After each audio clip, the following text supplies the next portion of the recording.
Chapter 514. As it turned out, Wei Xi knew Jiang Pengji's temper quite well. It was as he had predicted. Send scouts to observe the movements of the Tsing-Yi army in Jiaoping district and Maolin district.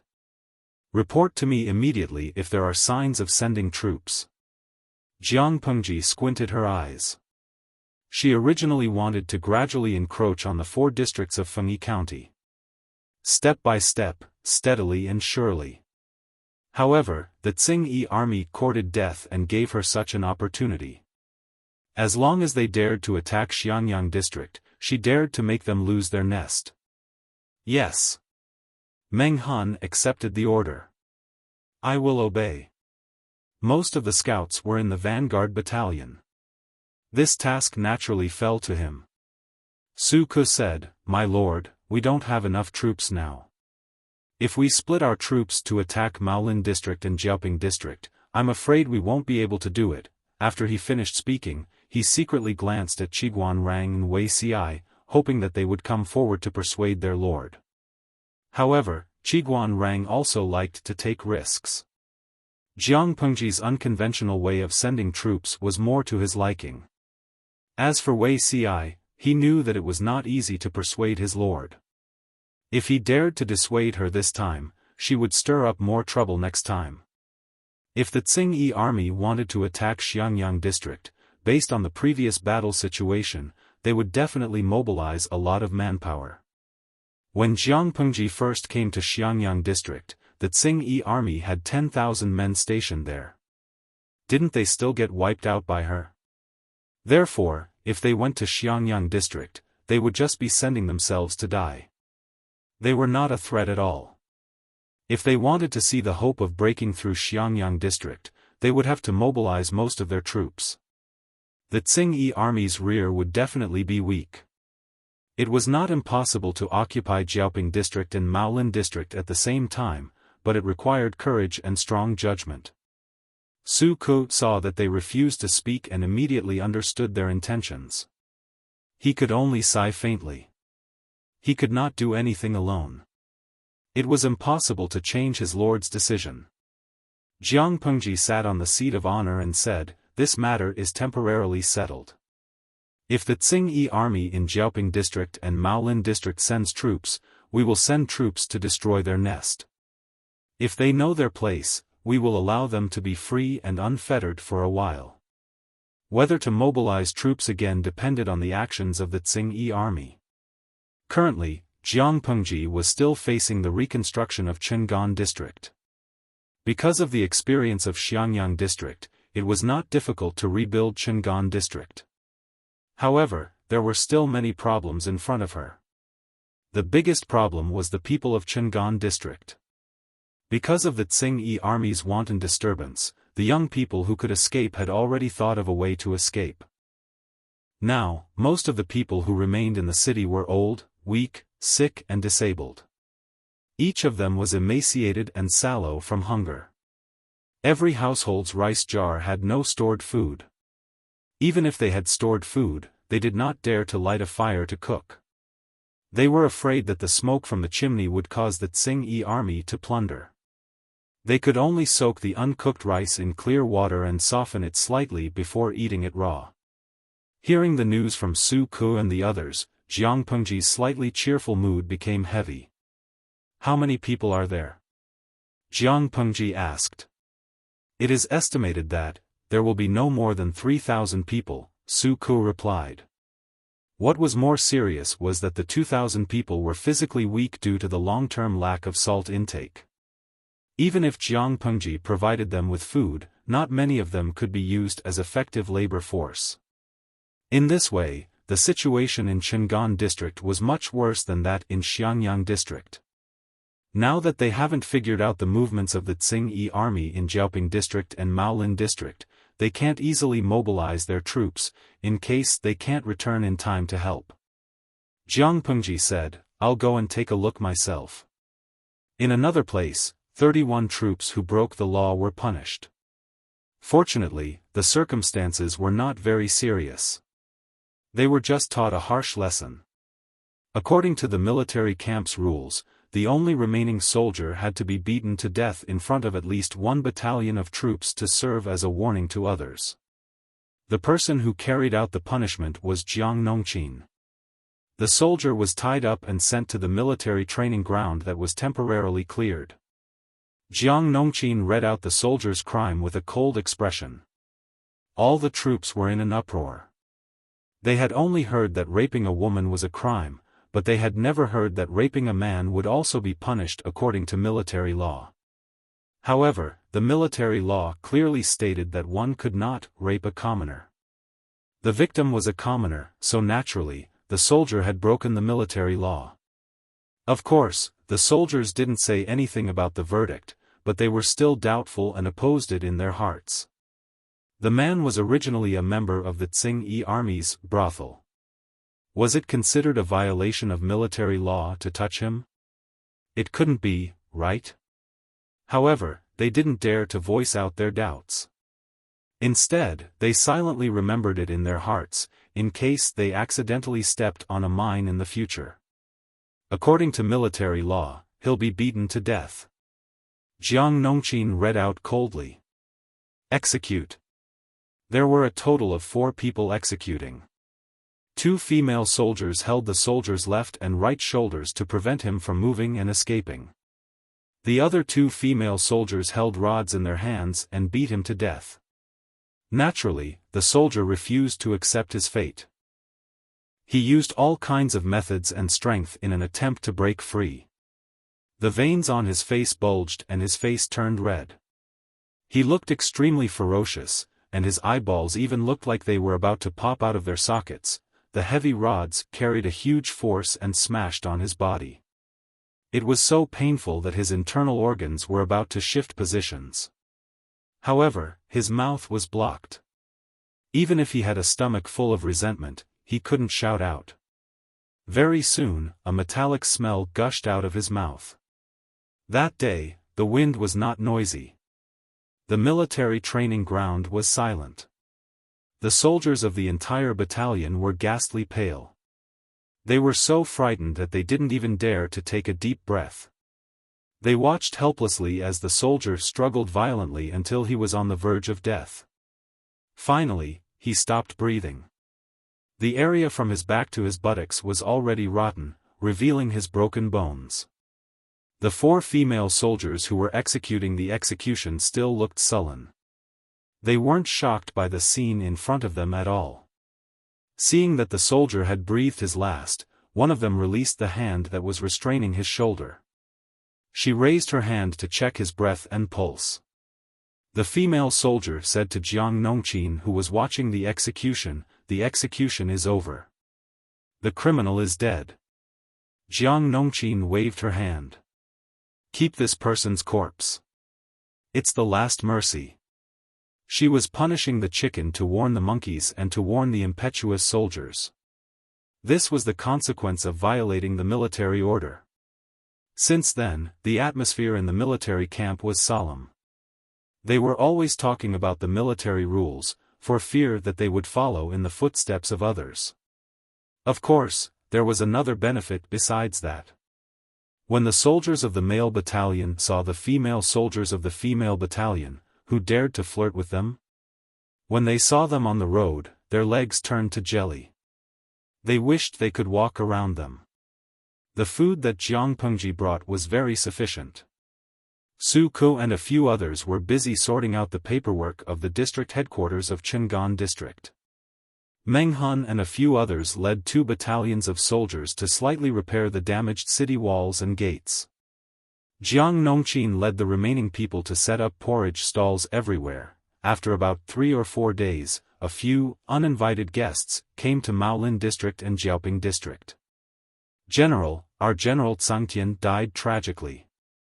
You have to avenge him. After experiencing a life and death escape for 3 or 4 days, how could the leaders of the Tsing army, who had lived like princes for more than half a year, bear it? Each of them was battered and exhausted. Their clothes were ragged. When they recalled the past few days, they felt that their mouths were full of bitterness. Chapter 5:15. Jiaoping District. Don't worry. Speak slowly. You're a man. Why are you crying? You're so girly. The leader of the Tsing-Yi army in Jiaoping district called himself General Ping Tian. He was one of the leaders of the Tsing-Yi army. When he received a message from a soldier saying that there were companions from Chang'an district outside the district and they kept repeating the news of General Tsangtian's death, he was horrified. He quickly asked his men to welcome the members of the Tsing-Yi army. At first glance, they were really General Tsangtian's subordinates. General Ping Tian thought about it and hurriedly asked these people about the details of General Tsangtian's death. Who would have thought that as soon as he opened his mouth, these people were already crying their eyes out. Their faces were smeared with snot and tears. In addition, they hadn't washed themselves for many days, so their faces were stained with something. They looked very dirty and pathetic, and anyone who saw them would feel disgusted. General Tsangtian. General Tsangtian was killed by a group of people. They even snatched Chang'an district and swaggered in. They drove our brothers out. General Tsangtian died unjustly. The crying leader of the Tsing-Yi army was the subordinate who had previously flattered General Tsangtian. In order to escape, he could not bear to leave the good days of the Tsing-Yi army, so he could only seek refuge with his accomplice. Has Chang'an district been breached? Hearing the news, General Ping Tian of Jiaoping district was frightened. He hurriedly asked for details. Brother, don't cry. Tell me first, which bastard killed Brother Tsangtian? How many people did he bring? Chang'an district was very close to Jiaoping district. It would only take a little more than a day to reach there on foot. Since the enemy had conquered Chang'an district, it was hard to guarantee that they would not target Jiaoping district. If they turned around and waved their troops, he had to at least know the details of the enemy and be mentally prepared. Hearing General Ping Tian's concern, the leaders of the Tsing-Yi army, who had abandoned General Tsangtian's corpse and fled, cried even more sadly. They held the only emotional card firmly, hoping to get a good position here with the little favor left by General Tsangtian. They miserably described Jiang Pengji and her men as particularly abominable. They tried their best to beautify General Tsangtian's noble image and described how the general sacrificed himself for others to delay the invading army, so that his brothers could have precious time to escape. Hearing these compliments, General Ping Tian secretly curled his lips in disdain. According to his understanding of General Tsangtian, how could he not know his temperament? If he could abandon his subordinates in exchange for his own life, he would definitely do it by hook or by crook. How could he sacrifice himself for others? However, it was not appropriate for him to say this out loud.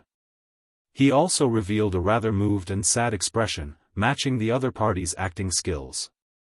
After a long time, General Ping Tian finally found out who had conquered Chang'an district. Xiangyang district.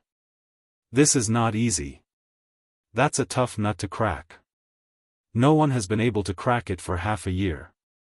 The Tsing-Yi army only knows how to plunder, how would they know how to build? No matter how good the cards were, when they fell into their hands, they could only play out the worst situation. Chang'an district had been destroyed to such an extent that they were so poor that they couldn't even find a grain of rice. General Ping Tian knew how to restrain himself.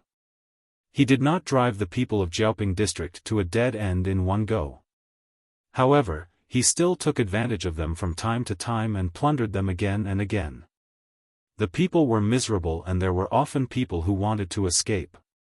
General Ping Tian did not know about other things, but he knew that there were no commoners in the district city. There was only the Tsing-Yi army left. In that case, how could he still be considered a general? Therefore, he cracked down on any attempt to escape and captured all the commoners who had escaped. However, life forced the commoners. Even if they risked being killed by the Tsing-Yi army, there were still commoners who tried to escape. In the face of this phenomenon, General Ping Tian was of course so angry that he gritted his teeth. At the same time, he was even more envious of the nearby Xiangyang district. However, the district city was as tough as a tortoise's shell. It was not easy to go anywhere.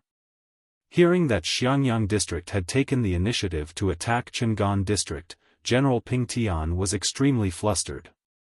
Do you know how many people they brought to Chang'an district? General Ping Tian was secretly anxious. He was afraid that Jiang Pengji's next target would be him. He had not enjoyed the prestige of being a general enough. About 6,000 or 7,000. Maybe a lot more than that. The leader of the Tsing-Yi army answered cautiously. Of course, he did not know the exact number. He only guessed based on his feelings. How could there be a small number of people if they could conquer Chang'an district so easily? Little did he know that it was precisely his nonsense that made General Ping Tian develop greedy thoughts that he should not have. 6,000 or 7,000? General Ping Tian asked in surprise, are you sure there are so many? There should be. There are too many thieves, so I can't distinguish them at the moment. The leader of the Tsing-Yi army secretly pinched the corner of his clothes. He was extremely nervous. 6,000 or 7,000.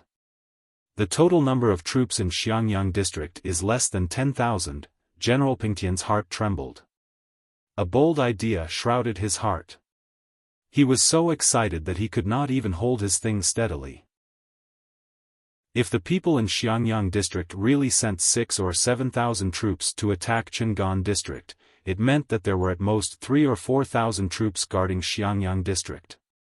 It would be a fool's dream if they wanted to defend the huge Xiangyang district with such a small number of troops. Perhaps, he could take advantage of it. General Ping Tian was very clear about the situation in Chang'an district. It was a super big mess. It could definitely entangle Jiang Pengji and the others so that they would have no time to take care of the situation in Xiangyang district.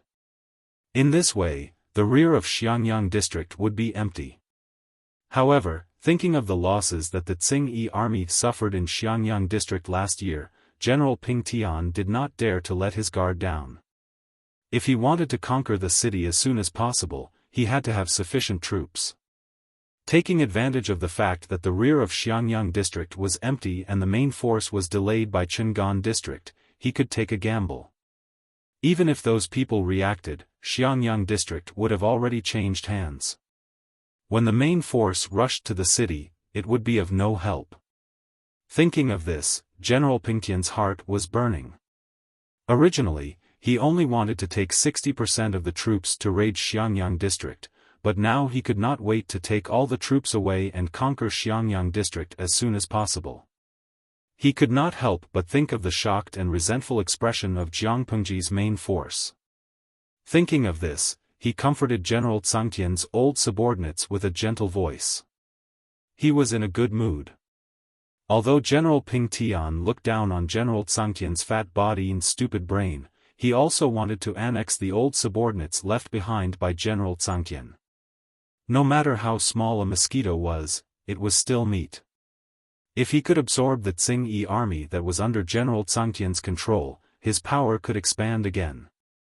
General Ping Tian asked, apart from you, are there any other brothers who survived? The leader of the Tsing-Yi army answered miserably, only a few hundred brothers were lucky enough to escape. The rest were all killed. Some of them fled to Jiaoping district, while the rest fled to Maolin district.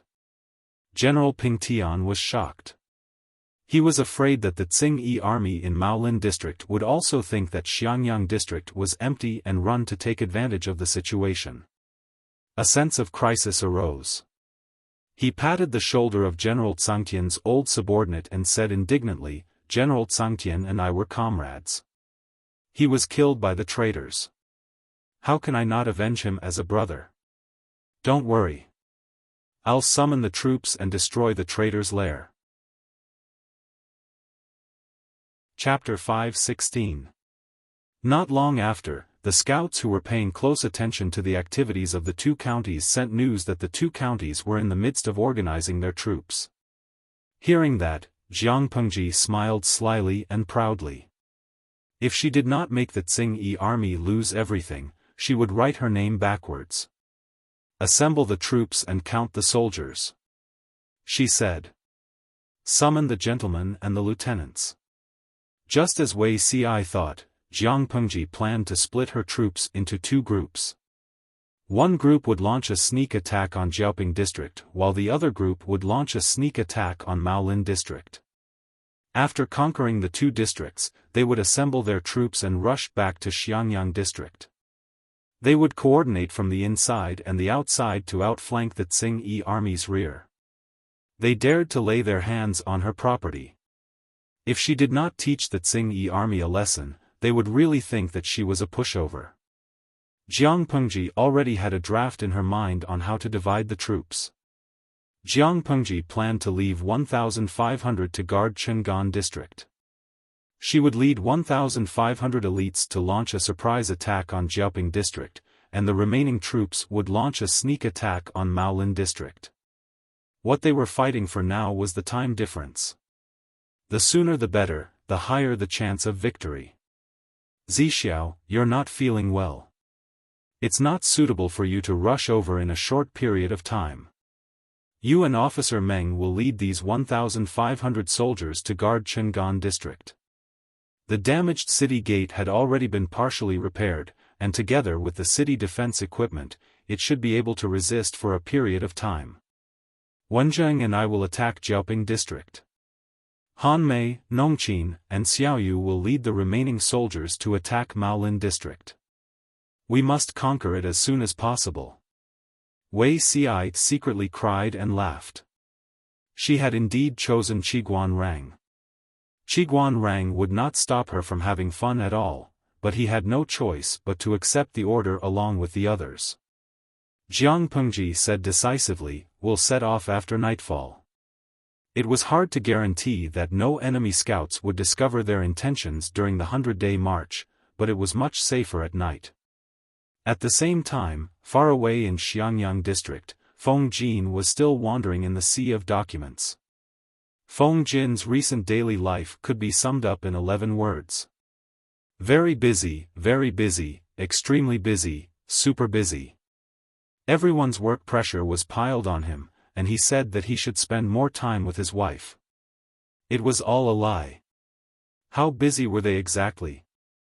Ever since the army set off for war, he had not stepped foot into his house. Currently, there were only 4,000 soldiers left in Xiangyang district.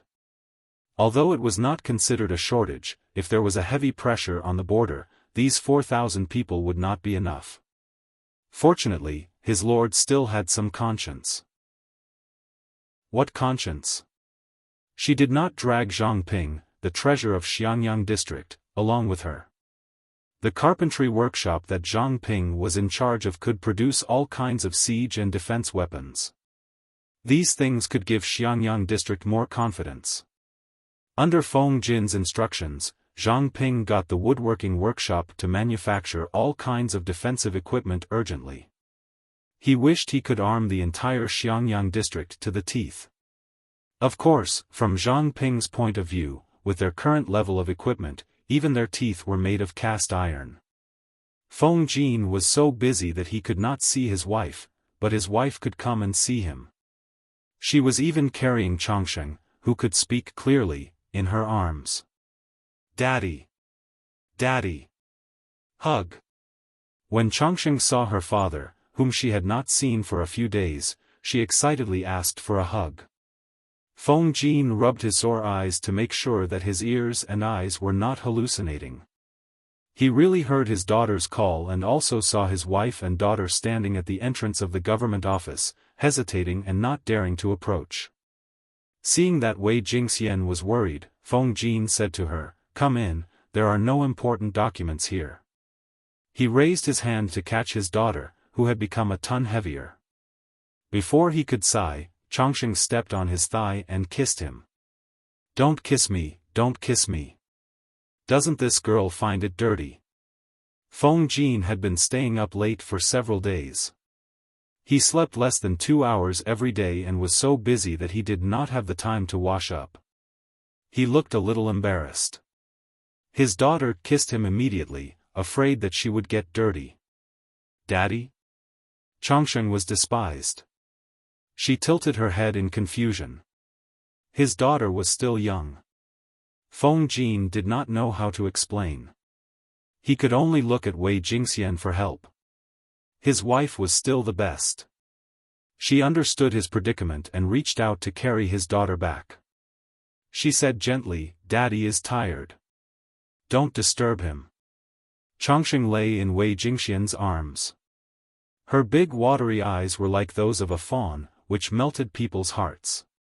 Cool. Chongsheng hugged her mother with both arms. Wei Jingxian glanced at the table and was shocked by the pile of documents on it. Why are there so many? Xiangyang district was only a district. Why were there so many documents that needed to be handled? In her impression, the district magistrates were very idle. They were either walking their birds and dogs every day or spending their time in the mountains and rivers. They were so free and unfettered. Her husband only assisted Lanting. When Lanting went to war, her husband temporarily took over the official duties. Why was he so busy? Feng Jin rubbed his eyebrows and said, "After the spring plowing, we still have to collect farm tools and cattle. These things have to be accounted for. Xiangyang district is considered a rare peaceful refuge in the north. Every day, refugees from all over want to enter the city. These people have to be settled. Many wealthy families have migrated here to seek refuge. They want to buy the good houses under the Lord's name. They have to deal with these." Currently, Xiangyang district was still under construction. It was becoming more and more prosperous. Seeing how clean and beautiful the newly built rental houses in the district headquarters were, many locals of Xiangyang district felt uncomfortable. They also wanted to rebuild their houses. However, if they wanted to rebuild, they had to pay for all the materials and labor costs themselves. It was not cheap. That kind of house could not be built with money. They still had to go through the procedures of the district headquarters. They had to approve the kiln to fire this batch of green bricks. They had to confirm the quantity of green bricks before they could start building the houses. In the end, they needed Feng Jin's signature and approval. Otherwise, they couldn't build the houses. Usually, a few people would share the workload. Now that he was the only one left to look after the house, it was naturally very tiring. Apart from these messy matters, there were also the local government affairs of Xiangyang district and various conflicts. They were trivial and troublesome. It was either conflicts about family affairs or disputes about the uneven distribution of land. Feng Jin really wanted to throw these matters to the women's department in the government office. However, the women's department was already crazy busy. As a man, he really couldn't bring himself to make things difficult for a group of young ladies. Wei Jingxian saw that her husband's eyes were bloodshot and his eye bags were dark. Her heart ached a little. She asked, "Are these documents very important?" Feng Jin was startled. His brain, which hadn't slept for a long time, reacted slowly. After a while, he understood the meaning of her words. "It's not important. It's just very trivial," Feng Jin said. Wei Jingxian thought about it. She reached out and took a portion of it. Then, she sorted the various documents according to their importance. Chongsheng stayed in her arms and squirmed restlessly. She raised her claws and grabbed her sleeve. She minded her own business and played with it. After eating the milk paste in the afternoon, Chongsheng lay on Wei Jingxian's thighs and slept with her limbs spread out. Her fat calves could hook onto the table. She was busy from noon to dusk. Only then did the mountain of bamboo slips slowly decrease. "Thank you, madam." Feng Jin rubbed the space between his eyebrows and smiled at Wei Jingxian. "Let's go home," Wei Jingxian said with a smile. Chapter 517. "Mr. Feng, something bad has happened." Luo Yu said. Feng Jin's heart skipped a beat. Just as he was about to carry the sleeping Changsheng, Luo Yu's voice made him stop. What happened? The Tsing-Yi army in Maolin district and Jiaoping district are going to attack us. It's less than half a day's journey. What? Feng Jin widened his eyes in shock. Why did the Tsing-Yi army suddenly attack Xiangyang district? The Tsing-Yi army in the two districts are still well behaved. Why did they suddenly attack Xiangyang district? Xiangyang district had sufficient troops and horses. The Tsing-Yi army had tried a few times but failed. Why would they take the initiative to find trouble now? Could it be? Feng Jin's brain started to work again. He quickly figured out the crux of the matter. It was most likely that Chang'an district had been conquered. The other two districts thought that Xiangyang district was weak and wanted to take advantage of it. He secretly gritted his teeth. He couldn't continue following a lord who specialized in tricking her subordinates. Wei Jingxian's face paled. Husband? Were they preparing for another war? It's okay. Take Changsheng home first. I can't go back for a few days.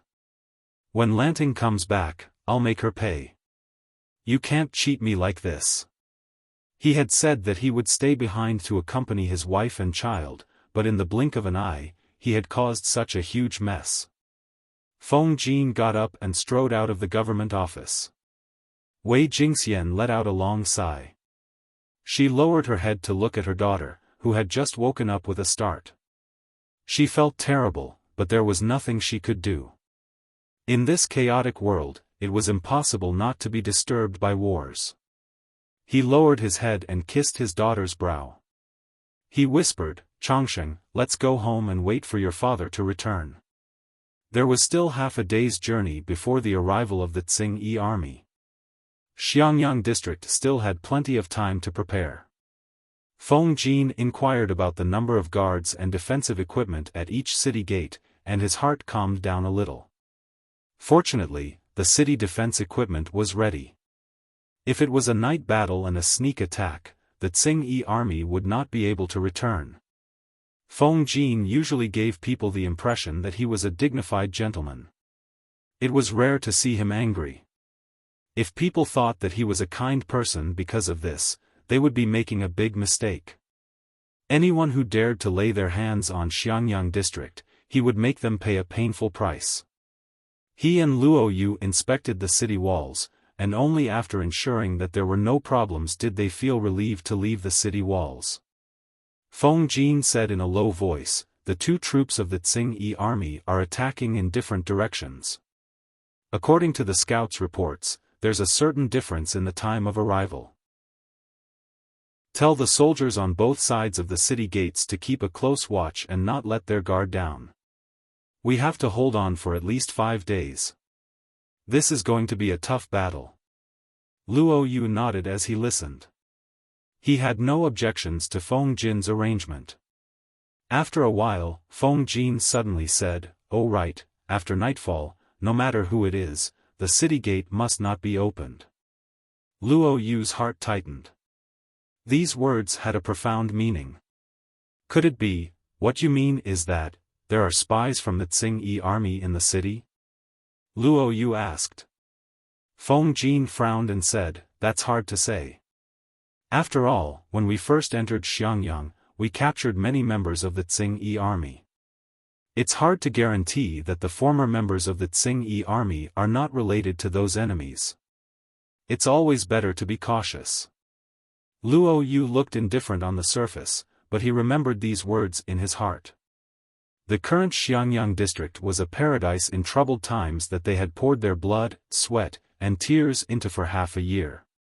No one was allowed to covet it. Even if he felt that the members of the Tsing-Yi army who had surrendered were completely loyal and would not rebel, nothing was absolute. It was better to be cautious. I understand. I'll definitely pass this message to the guards at each city gate. In order to ensure that the soldiers had sufficient energy, they changed shifts every 2 hours after nightfall to ensure that everyone was full of energy. In the dark night, torches were lit on the city walls of Xiangyang district, like the only light in the world. Jiaoping district was the closest to Xianyang district. It would only take them a day and a half if they traveled at full speed. It was already late at night when they arrived. One of the minions said, "General, it seems that the security in Xianyang district is quite strict." General Ping Tian rode a tall and strong horse.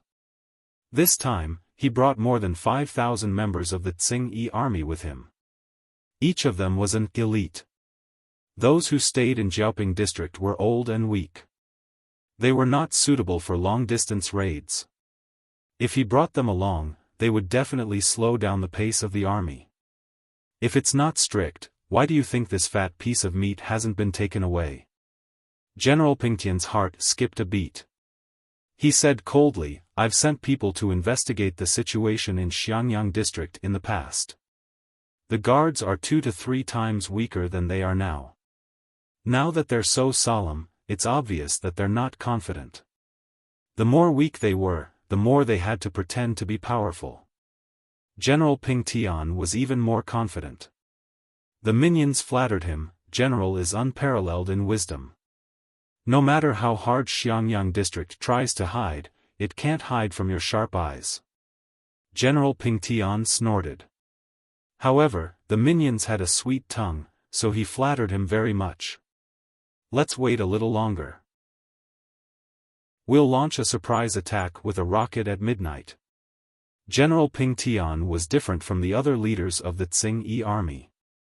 Not only did he like to plunder money and beauties, but he also liked to organize various weapons. For example, a rocket was an arrow that was pierced with a coarse cloth dyed with oil and then shot out with a bow. Once it pierced into the flesh, the wound would easily fester and become infected. He wanted to launch a surprise attack and catch the other party off guard, but he did not know that Xianyang district was already prepared. Was it a big deal to have a rocket? The night was dark. Feng Jin seized the opportunity to sleep for a few hours. At midnight, the minions woke him up as ordered. "How's the situation at the north and west gates? Are there any signs of the enemy?" Feng Jin took the wet cloth from the minions and wiped his face casually. The cold water stains and the night breeze dispelled his remaining sleepiness. He could not help but shiver and his mind was completely awake. The minions replied, "Sir, there are no signs of the enemy at the north and west gates." Feng Jin took a deep breath and said, "Don't let your guard down." Everyone in the Tsing-Yi army had different degrees of night blindness. It was difficult for them to see things at night, but it did not mean that they could not launch a night attack. The torches at the city gates were burning fiercely. They could be seen from afar. It was the best guiding light for the Tsing-Yi army.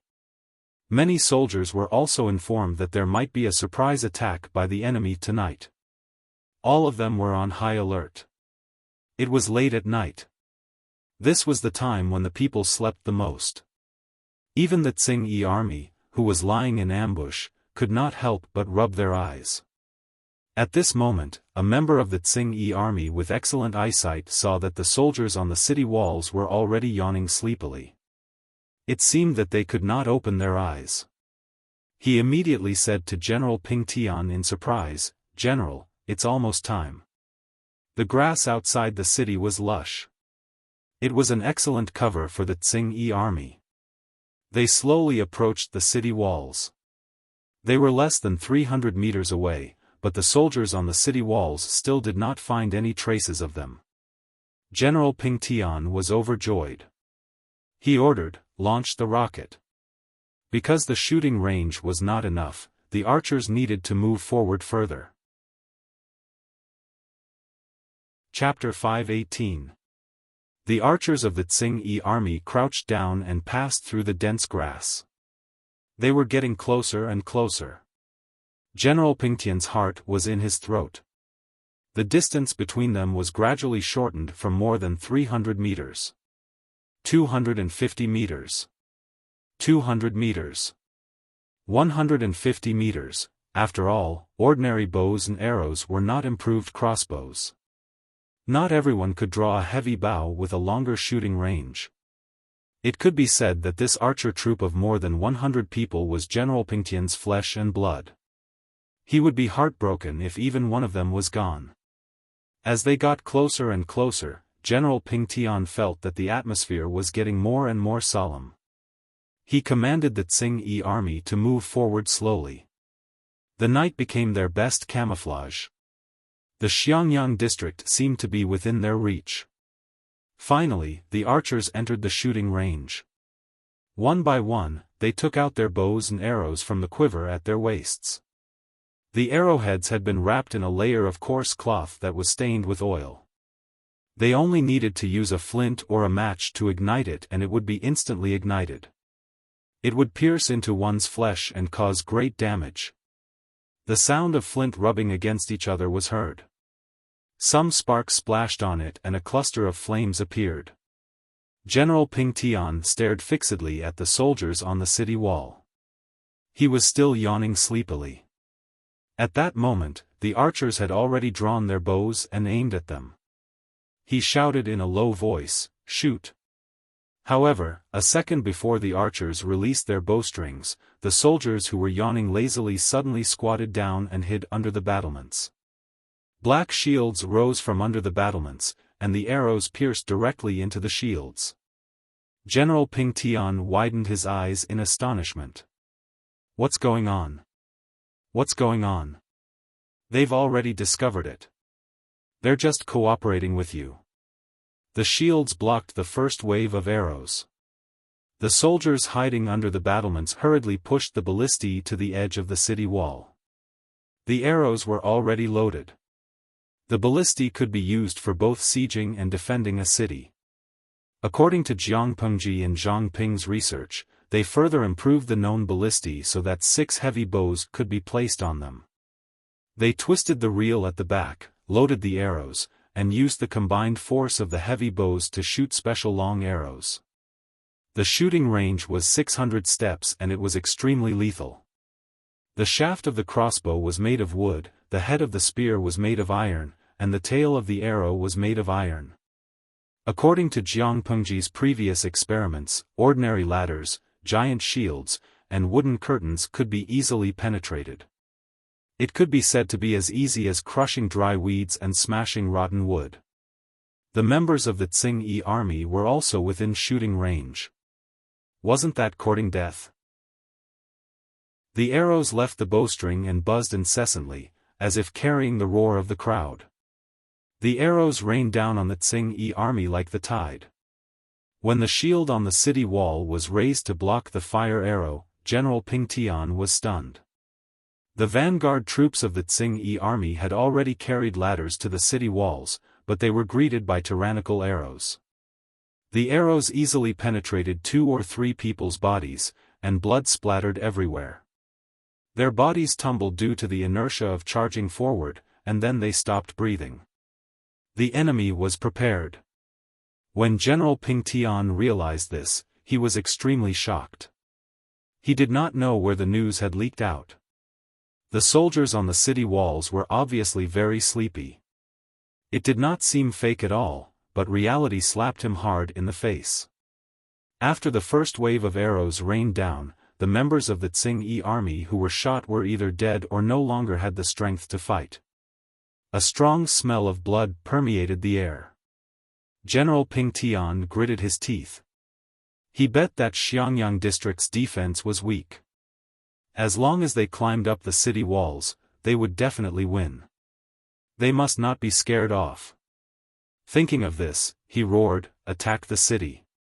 The ladders were placed on the city walls, so the crossbows could not reach them. The members of the Tsing-Yi army would die faster if they escaped. No matter how fast they escaped, could they run 600 steps in an instant? In contrast, the city walls were closer to them. All of this was within Feng Jin's expectations. He raised his hand and covered his curled lips with his long sleeve. He also covered the bloodthirsty and fierce glint in his eyes. Prepare the rolling logs and stones. The city walls of Xiangyang district were not too high. The remaining members of the Tsing army had already approached the city walls after leaving 700 to 800 corpses behind. The archers stood in the blind spot of the crossbows and shot. On the other side, members of the Tsing army had already climbed up the ladders. The people who climbed up first were hit by the rolling logs and huge stones. They screamed and fell to the ground with a dull thud. Although the members of the Tsing army fell miserably like dumplings, there were still people who approached the height of the city walls. Below them, they carried the heavy logs and hit the city gates. Each sound seemed to hit the hearts of everyone. Feng Jin continued to command calmly. Among the troops, there were experienced veterans. Naturally, there were also new recruits who had yet to see blood. They were so nervous that their hands were trembling. However, under Feng Jin's loud and calm command, their trembling hands and rapidly beating hearts gradually calmed down. Their brains could not think of anything else at all. Their bodies followed Feng Jin's command to move the equipment or load the bows and arrows. The wooden shield was very heavy. It required 3 people to hold it together to be able to stand steadily. It blocked the many rocket attacks of the members of the Tsing army. Load the rocket, Feng Jin continued to command. The troops picked up the improved crossbows and lit the arrows. It was indeed difficult to move the crossbows, but it did not mean that they could not fight back. They would give them a taste of their own medicine. The rocket carried flames and pierced through the dark night sky. It pierced the members of the Tsing army who were climbing the ladder and successfully pushed a group of people down. "Sir, the pressure at the city gates is getting stronger and stronger," Luoyue, who was dressed in armor, ran up from below the city with a ghastly pale face. Feng Jin said, "It's okay. Continue." There was more than one group of members of the Tsing army attacking Xiangyang district. There was another group. As long as the city defense weapons were not exhausted, it was impossible for these people to climb the city walls. There was no doubt about the penetrating power of the improved crossbows.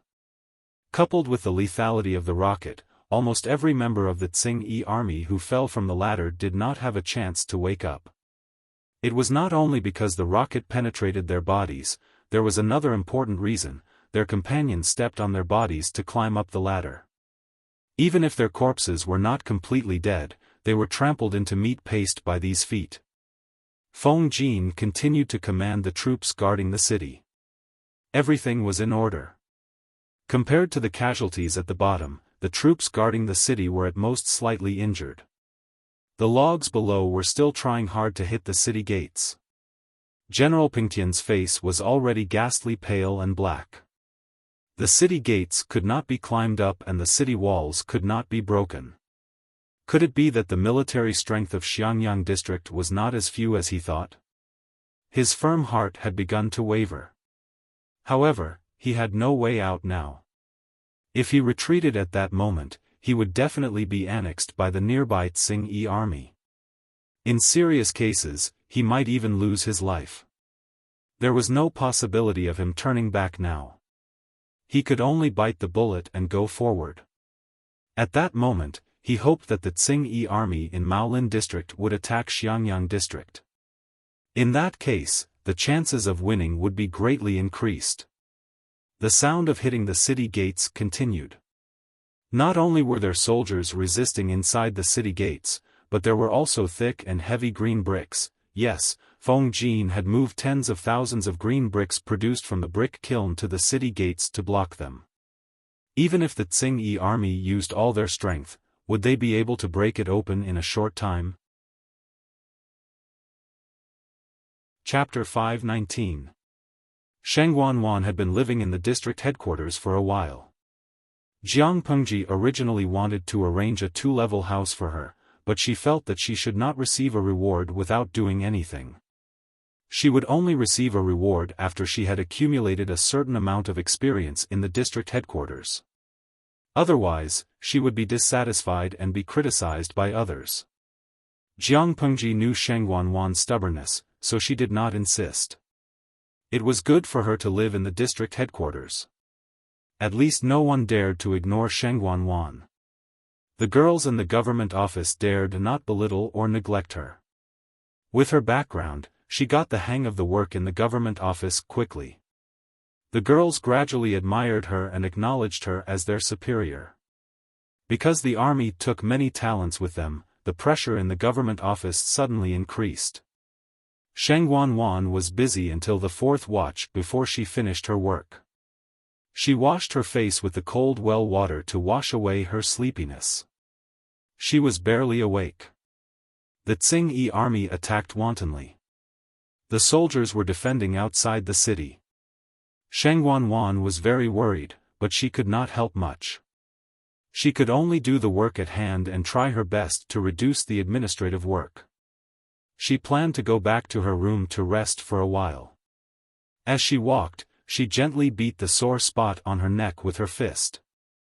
Halfway there, her sharp eyes saw a black shadow quickly drifting across the corridor, and her heart suddenly leaped into her throat. "Who's there?" Sheng Wan secretly pulled out the short knife from her waist and looked in that direction vigilantly. After a while, the black shadow stopped and said to her, "Oh, it's Lady Shengwan." This voice. Isn't it Sister Lanting's maid, Takshu? Her tense nerves relaxed. Sheng Wan sighed and said, "Oh, it's Sister Takshu. You scared me." She went forward and said, "Sister, are you getting up at night?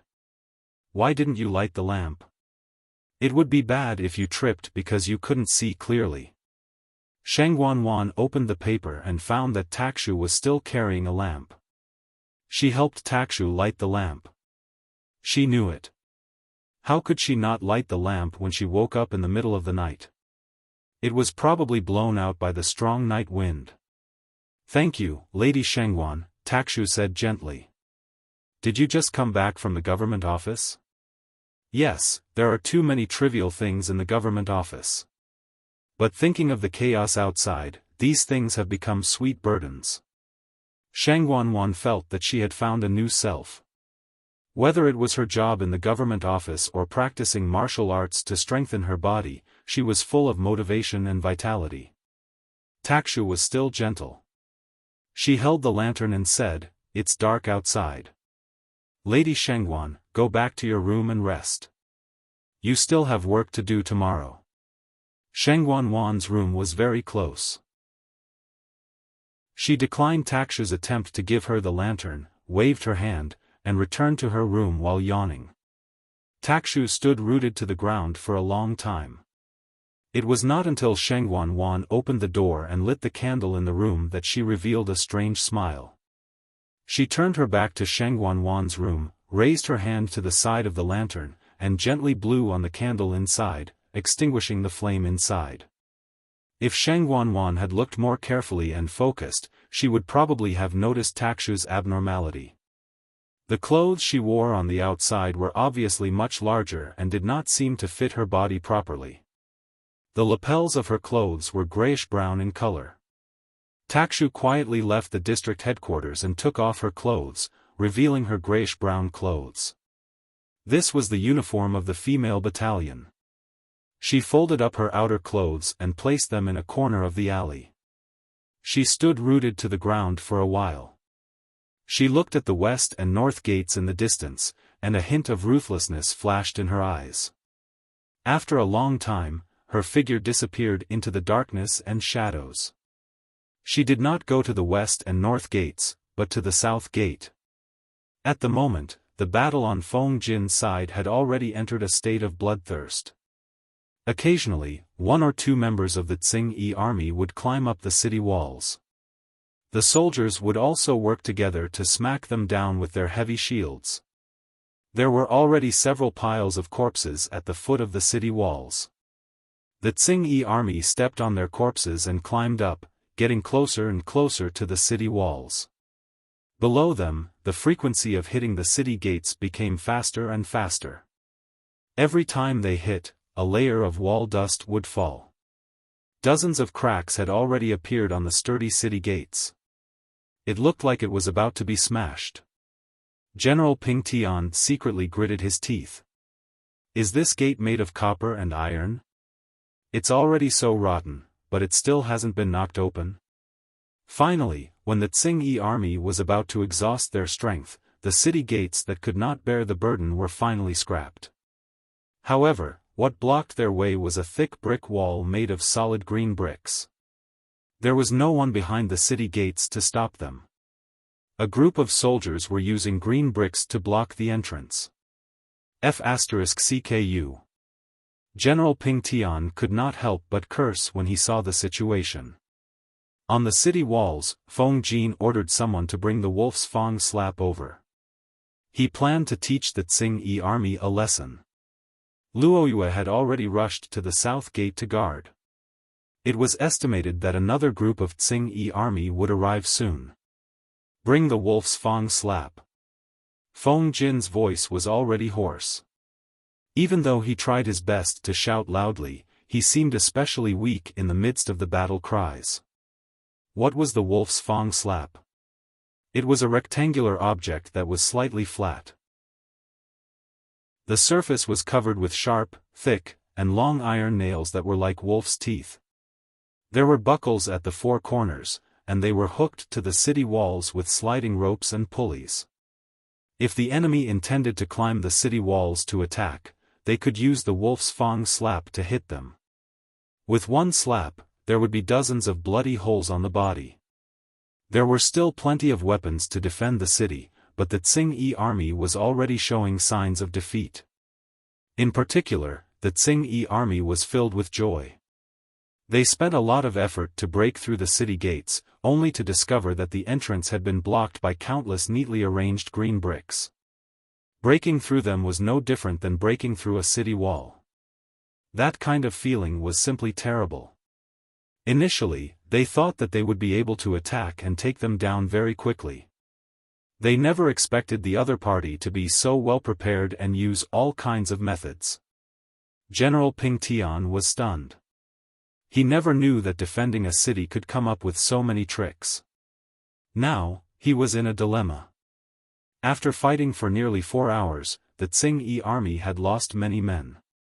Occasionally, some soldiers on the city walls were injured due to carelessness.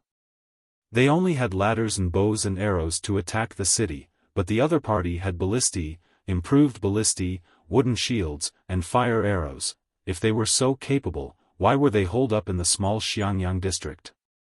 Why couldn't they just go straight to heaven?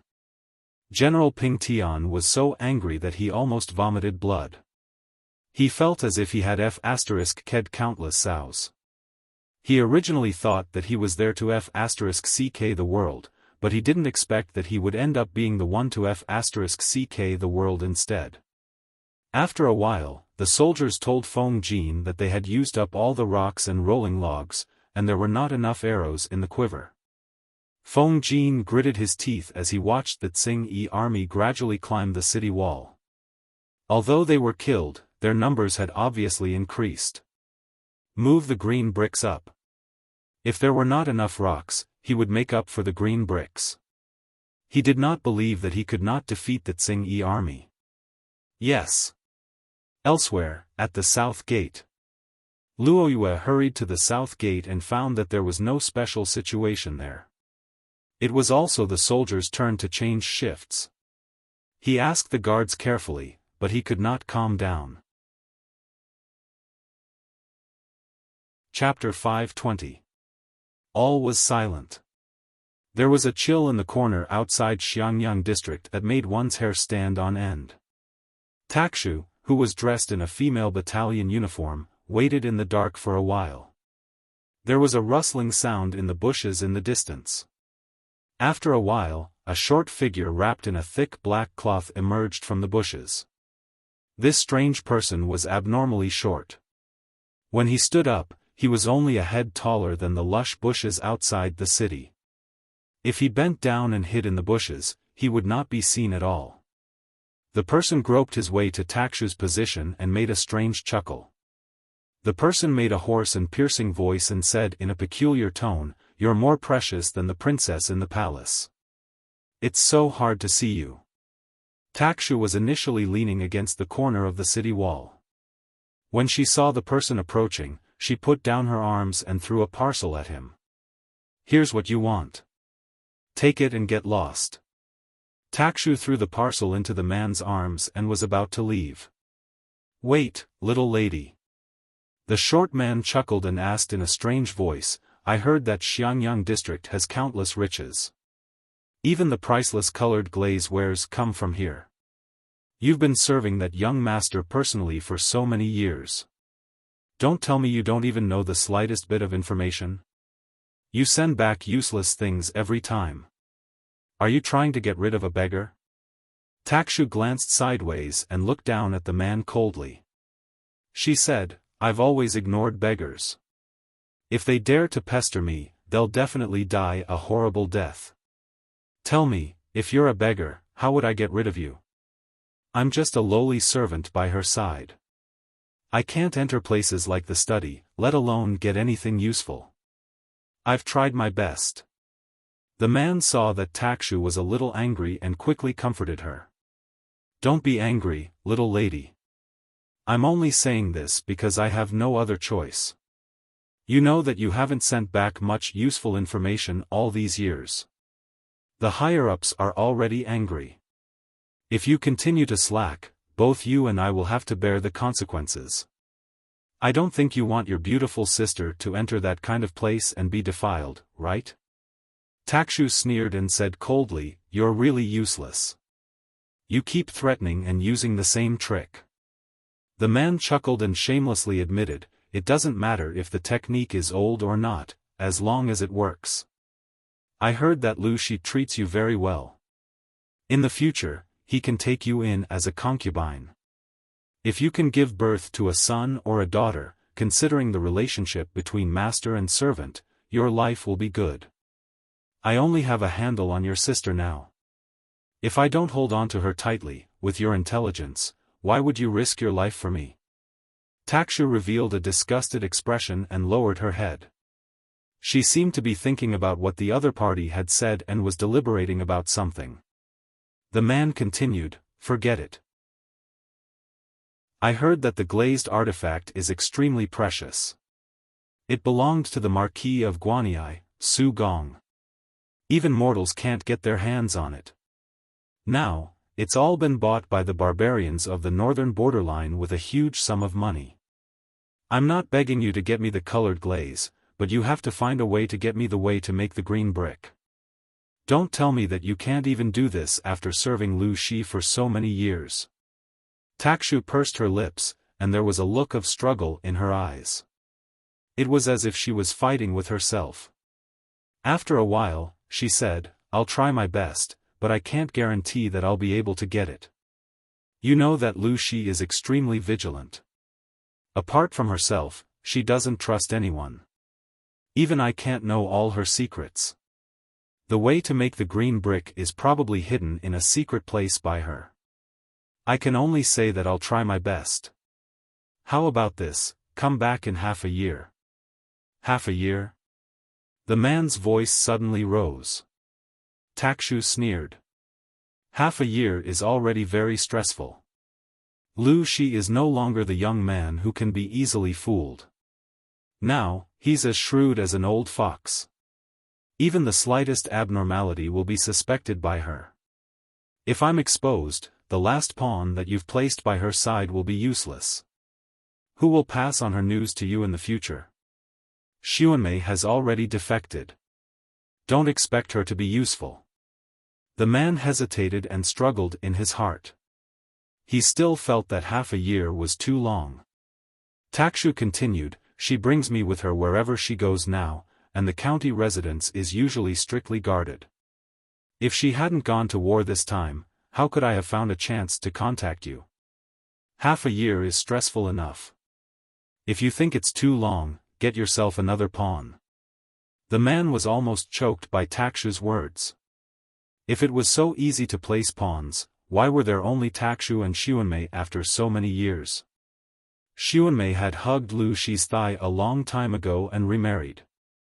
Fortunately, Xuanmei did not know any confidential information. Otherwise, how could she be alive? Takshu was different. She was cruel and merciless, but she had helped them do many confidential things. It was not easy to raise a talent, and it was even more difficult to raise a talent who could avoid Lu Shi's eyes and ears. Although Lu Shi had been depressed for a while because of the death of his beloved wife, he was still very strict with his supervision and cleanliness of the backyard. He had quietly gotten rid of all the spies he had planted. One by one, they had died a miserable death. His methods of killing were extremely cruel. He had clearly vented his anger over his wife's death on these spies. Even when Lu Shi went to Hu County, the Lu residence was still guarded by Gu Zhen and by Dai. It was still watertight. He had spent a lot of effort to protect these two pawns. He was not willing to give up on Takshu now. The man said, "All right, I'll give you half a year. You must get the method to make the blue brick." Takshu nodded. Her cold expression became a little more gentle. In the end, she asked hesitantly, "How is my sister doing now?" The man said unhappily, "She's not much worse than the Empress's life. She's doing well." "That's good." Takshu heaved a sigh of relief. Before she left, the man asked again, "Are there really no other daughters in the Lu residence?" Takshu's expression did not change. "No. Isn't the only daughter of a mistress married into the royal family?" The man muttered to himself and left with the small bag that Takshu had given him. Before he left, he did not forget to remind her. "Takshu, we've known each other for more than 10 years. You and I both know that. Don't be as silly as Xuanmei. We have to be loyal to our master so that we can have a good life in the future. Remember, we are the most obedient dogs of our master. We can only bark when she asks us to bark. Otherwise, we'll be barking wildly. That's mad dogs. Don't be won over by Lu Shi." After the man finished speaking, he went back into the bushes. The night wind blew, and the darkness of the night covered Takshu's strange and cold expression. "Who said that I'm loyal to your master or Lu Shi?" Chapter 521. Seriously, letting a bunch of weak women guard the city gate. Is there something wrong with the higher-ups' brains? At the south gate, the soldier guarding the gate yawned and squeezed out 2 drops of tears from the corner of his eyes. He complained lazily. His companion, who was patrolling with him, lowered his voice and said, "Don't talk nonsense. We can't afford to offend those women." "What's wrong?" The soldier raised his right eyelid lazily and said disdainfully, "I used to be a bandit. Although I've turned over a new leaf, it's not like I haven't tasted women before. They only know how to scream when they encounter something, and they're as weak as a kitten." Before the soldier turned over a new leaf, he was a bandit who robbed houses. It wasn't that he was bad by nature, but that life was too harsh. Like the youths in the village, he had no choice but to become a bandit. Otherwise, he wouldn't be able to survive. There were many bandits like him who were recruited to turn over a new leaf. Now that he had become a good person and stopped committing crimes, it didn't mean that everything in the past could be written off, nor could it be treated as if nothing had happened. His companion lowered his head and thought for a while. The other women are like that, but these, it's best not to say that. Seeing his companion's secretive look, the soldier was surprised and asked curiously, "What's so special about these women?" His companion thought for a while and said, "In short, they're different from those who only know how to cry and drag us down. The spears in their hands aren't just for show. They're all used to kill people, and they know martial arts too. Unfortunately, I heard that the higher-ups have decreed that these female soldiers can only retire from the army at the age of 24, get married, and have children. Otherwise, I really want my mother to propose marriage." The soldier almost burst out laughing. "You blockhead, you're really strange. You don't want a fragrant and soft woman, but a female worm? You're really young and don't understand the taste of women. When you're older and more knowledgeable, you'll know what a real woman is." His companion blushed at the soldier's teasing. How could he not understand the meaning behind the soldier's words? However, he still shook his head honestly and lowered his voice with a hint of embarrassment. I think a female worm is pretty good. Let her be fierce, his companion said a little uneasily. But, isn't the world different now? He heard from his brothers that the man-eating beasts of the north borderline coveted Dongqing. Say, if the wife he married met those beasts and only knew how to cry and scream, wouldn't she be pinned to the ground and gang-raped in the end? At least I have a life, but what if I get eaten? The soldier was taken aback, as if he hadn't thought of this. While they were talking, there were 2 female soldiers patrolling opposite them. What's the matter? The other side asked. The soldier replied, everything is normal. The 2 sides continued patrolling. Watching the 2 female soldiers leave, the soldier muttered, they're quite decent. At this time, the battle between North and West Gate had reached its climax. After the rubble was used up, pieces of green bricks faced the Tsing army and smashed them down one by one. By the time the extra bricks were used up, there was already a mountain of corpses and a sea of blood beneath the city walls. Both parties were already in a killing frenzy. More and more members of the Tsing army climbed up the city walls, while more members of the Tsing army were sleeping under the city walls. The soldiers on the city walls defended the territory of the city walls with their flesh and blood. They fought for every inch of land, and the sounds of killing resounded through the clouds. Tonight was destined to be a bloody night. No one could sleep in peace. Fortunately, the previous bloody battle had depleted most of the main forces of the Tsing army. In the end, only 600 or 700 members of the Tsing army could climb up the city walls. Under Feng Jin's orderly command, they used the remaining defensive equipment to stubbornly defend. They advanced or retreated, making use of the geographical advantage of the city walls to slowly whittle down the strength of the Tsing army. In terms of defensive equipment, Xianyang district did not lack it at all. However, they were fighting on 2 fronts, so half of the equipment was allocated to the other side. Feng Jin was tense all along. Even though he was standing at the back and commanding, there were still members of the Tsing army who rushed to him. Fresh blood dyed his wide sleeves and cloak red. Occasionally, severed limbs and broken bones or the heads of strangers rolled to his feet. There was almost no place on the entire city walls that was clean. Dawn had just broken. There were a few sparse stars in the dark sky. The orange morning sun shone on the world and broke through the night sky. The killing cries at the west and north gate gradually subsided. General Ping Tian did not even step down the stairs of the city walls. He was stabbed to death by a long spear. The stairs were filled with corpses. Most of them were the enemies. Occasionally, there were their comrades. At this moment, the battle at the south gate had just begun. The Tsing army in Maolin district was also aggressive. However, they did not launch a sneak attack in the middle of the night.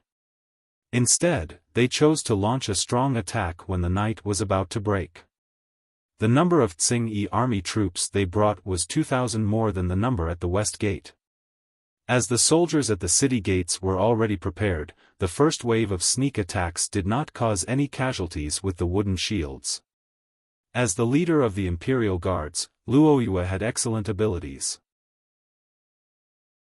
It was just a battle to defend the city. It was not enough to make him flustered. Different from Feng Jin's meticulous arrangements, Luoyue's commands were more rigid. If Feng Jin was said to be a seemingly soft but dense net that did not leave a single gap, Luoyue was a thick and strong shield. The former was more meticulous, while the latter was more steady. Jiang Pengji took away most of the elites, but the female battalion only took away 500 to 600 people. The number of female soldiers who stayed behind was almost a quarter of the garrison in Xianyang district. Luoyue heard them say that the strength of the female battalion was not bad, but he did not witness it with his own eyes. However, the reality was far better than what Luoyue had imagined. He initially thought that they had not seen blood before. Faced with such a large battle formation, they would panic or scream in fear. In the end, they did not. He secretly lamented that Jiang Nongqin and his lord were good at training people. In his impression, the female soldiers who only knew how to cry actually had courage that did not lose to the men. They used the improved crossbows well, and their shooting accuracy was not the least bit inferior. Indeed, who would care about gender at the juncture of life and death? The female and male soldiers cooperated to load the crossbows and shoot at the attacking enemy. The soldiers who raised their shields blocked wave after wave of arrows that were shot from below the city. However, there were always stray arrows that passed through the wooden shields and injured people. They pierced into the flesh. Although it was not fatal, the injury was not light.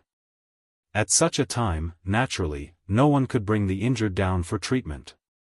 They could only use brute force to pull the arrowheads out. Then, they used a torn piece of cloth to bandage the wound tightly to prevent it from bleeding too much. Compared to the west and north gates, the south gate had more resources to defend the city. The crossbows stopped the enemy at a distance of 500 steps away. The Tsing-Yi army tried to approach the south gate with their shields, but the penetrating power of the crossbows was far more terrifying than they had imagined. However, although the crossbows were powerful, there were only more than 30 on the city walls. It was impossible to stop all the Tsing-Yi army. Finally, they abandoned hundreds of corpses and finally approached the blind spot of the crossbows. Chapter 522. When General Ping Tian left Xiaoping district with his troops and horses, intending to launch a sneak attack on Xiangyang district, Jiang Pengji was leading 1,500 elites to deviate from their marching route and quietly sneak toward his lair. She even brought a lot of siege equipment. Looking at Jiang Pengji, who was eager to fight and excited, Qiguan Rang could only smile bitterly and say, "My lord, I don't want to go back and be scolded by Xiaoyu and Zixiao. If you're injured, it'll be hard to explain when you go back." In other words, if Jiang Pengji had the ability to ensure that she would be unscathed, she could do whatever she wanted. Jiang Pengji could not help but laugh when she heard that. She said, "What you mean by that is interesting. You make it seem like I'm going to do something bad." Qiguan Rang raised his eyebrows and asked Jiang Pengji with his eyes, "Isn't that considered doing something bad?" If she brought Su Ku or Wei Ci, she would definitely be stopped. However, since she brought Qiguan Rang, he would not stop her. Fine. I'm doing something bad, all right?" Jiang Pengji could not help but laugh. She lowered her voice and said to Qiguan Rang, "According to what you said, I'm doing something bad by rushing in front. Then, aren't you, Qiguan Rang, a servant who watches the door for me?" As she spoke, a black shadow appeared in her line of sight. Jiaoping district was lying on the horizon, like a ferocious beast in deep sleep. It made people feel nervous for no reason. These troops were basically elite veterans with rich experience in battles. They were very familiar with how to approach their target without batting an eyelid. After about an hour, they finally approached Jiaoping district. There were very few guards on the city wall. Each of them yawned continuously. Qiguan Rang was a scholar. He could not care less about how dirty the ground was. He could only learn to hide in the dark. After looking for a long time, he realized that there were very few people on the city wall. It was obvious that the security was not strict. Jiang Pengji lay in the grass. Her eyesight and night vision were far better than ordinary people's. She asked Qiguan Rang, "Do you think there's a trap up there?" Qiguan Rang secretly rolled his eyes. If he said there was a trap, would his lord obediently guard the rear? Definitely not. The Tsing-Yi army led at least 5,000 people out of the city. According to the news, there are at most 7,000 Tsing-Yi army soldiers in Jiaoping district. In other words, there are only about 1,000 to 2,000 Tsing-Yi army soldiers in the city. There are so few of them, it's not even enough for one bite. Qiguan Rang said carefully. Jiang Pengji's facial expression did not change. The leader of the Tsing-Yi army in Jiaoping district is an extremely magnanimous person. He doesn't have any abilities, yet he dares to bring so many people with him. Isn't he afraid that his nest will be destroyed? Jiang Pengji clicked her tongue and said sarcastically, Wenjing, don't you think so? Qiguan Rang indicated that he could not answer this question. In terms of magnanimity, who could be more magnanimous than the Lord beside him? If Su Ku and the others hadn't stopped her, she might have left a few soldiers guarding the gate and left with all her belongings. Qiguan Rang heaved a long sigh as he thought of Feng Jin, who had brought 4,000 soldiers to guard Xiangyang district. He sympathized with his brother very much. When his lord had just entered Xiangyang district, Qiguan Rang had guarded Xiangyang district. At that time, there weren't so many city defense weapons. They relied entirely on tactics and ruthless schemes, as well as the soldiers' bravery and fearlessness. Only then did they manage to repel the Tsing-Yi army. Of course, if the Tsing-Yi army had enough rations at that time, Xiangyang district would probably be destroyed. Therefore, as someone who had been through it, Qiguan Rang could completely understand the feeling of being bullied and wanting to curse at the same time. It felt extremely good. There were hundreds of thousands of viewers who had the same opinion as Qiguan Rang. Xinbang, trash streamer, how can a crow laugh at a pig? Reflect on yourself when you criticize others for being magnanimous. Jin Tian Buji, streamer, you're a typical example of a magistrate being allowed to do whatever he wants, but the people aren't allowed to light up the lamps. She's too overbearing. Nenjiajing, dear friends, you have to know that the outcome of a protagonist courting death and a cannon fodder courting death is different. Obviously, Jiang Pengji was the protagonist. Not only did she have the halo of a protagonist, but she also had powerful abilities. If she courted death, others would die. If the cannon fodder courted death, they would die. General Ping Tian was obviously such a cannon fodder. He was thinking about the delicacies in other people's pot and completely forgot that he was cooking porridge in his own pot. You're right, my lord. Qiguan Rang abandoned his moral integrity and chose to go along with Devil King Zhang's words. I have a novel idea. I don't know if I can give it a try. Jiang Pengji hid in the bushes and held a meeting with her strategist. The troops waited silently for further instructions. Qiguan Rang's heart skipped a beat when he heard that. He was afraid that his lord would cause trouble again. If anything happened to her, he was really afraid that Su Ku and Wei Xi would kill him when he returned. Su Ku was still all right as he was somewhat honest, but Wei Xi was weak and black-hearted. Qiguan Rang really did not want to offend him. What idea? Qiguan Rang asked. Jiang Pengji waved her hand and said to him, come closer and listen carefully. After listening, Qiguan Rang felt that he had opened the door to a new world. It turned out that attacking a city could be done this way. How dirty was his lord's heart?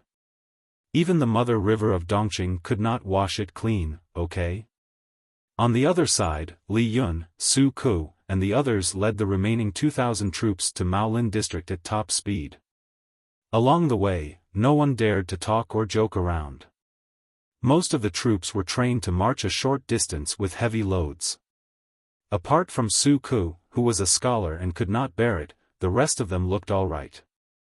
What was surprising was that the hundreds of female troops who were thought to be left behind followed closely, but their faces were pale. In comparison, Su Ku, who was panting while riding a horse, was the most useless in the entire army. Because they deliberately took a detour to avoid the Tsing-Yi army in Maolin district, the entire 2,000 troops rested and reorganized in a col in the mountains. They were prepared to attack Maolin district after the Tsing-Yi army left. Su Ku moved his legs uncomfortably, his face was ghastly pale. Li Yun, the honest lad, saw that Su Ku's movements were a little strange, so he opened his mouth to ask. Your inner thighs are torn. It hurts a little when you walk, but it will be fine after applying some medicine. I have something for you, sir. Do you want it? Su Ku's face darkened.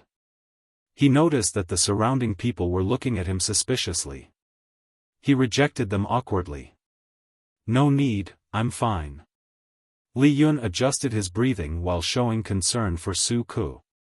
Sir, you don't look well. Su Ku's mouth twitched. Silence was golden. Faced with such an honest lad, how could a normal person look well? I'm just worried about the Lord side. Will there be any changes? Su Ku casually changed the topic. Because of her willfulness, Jiang Pengji only brought 1,500 elites and a few siege weapons. It was impossible for Su Ku not to worry. But thinking that the Lord had also brought troops to occupy Xianyang district, he felt that he was worrying too much. Reality proved that his Lord's thinking was not something that ordinary people could understand. Chapter 523. Qiguan Rang had always thought that his heart was dirty enough, but he did not expect his lord to be even dirtier. Not only did she sneak attack the enemy's lair, she even wanted to conquer Jiaoping district without expending a single soldier. With such capabilities, why didn't she ascend to heaven? Jiang Pengji glared at Qiguan Rang. Why are you looking at me like that? I'm just giving it a try. Anyway, there's still plenty of time. He silently shut up, then passed an order to the soldiers behind him. He asked them to find a soldier who was fluent in the northern dialect. Not long after, an ordinary-looking soldier who could not be found in a sea of people was brought over. Qiguan Rang glanced at him. Are you usually quick-witted? Although the soldier looked very ordinary, his eyes were exceptionally spirited. One look and one could tell that he was quick-witted. The soldier was a little puzzled, but it was rare for him to speak to someone above him. He must have performed well. The soldier smiled foolishly and said, Clever. I'm very clever. I'm not stupid at all. Qiguan Rang asked again, How clever are you? The soldier was puzzled, but he said, Very clever. My mother wants to beat me. No matter how angry she is, she will calm down as long as I speak. Qiguan Rang frowned and thought for a while. He waved at him. Come here. I have a task for you. Do it well. If you do it well, you'll be rewarded. When the soldier heard that there was a reward, his eyes lit up. He hurriedly replied, Just tell me, sir. I'll definitely do it well. Qiguan Rang said, Come closer and tell me in detail. Jiaoping district was located in a remote area. There were only 1,000 Tsing-Yi army soldiers in the city. It was extremely stressful to guard the 4 city gates with such a small number of people. The Tsing-Yi army was not a regular army.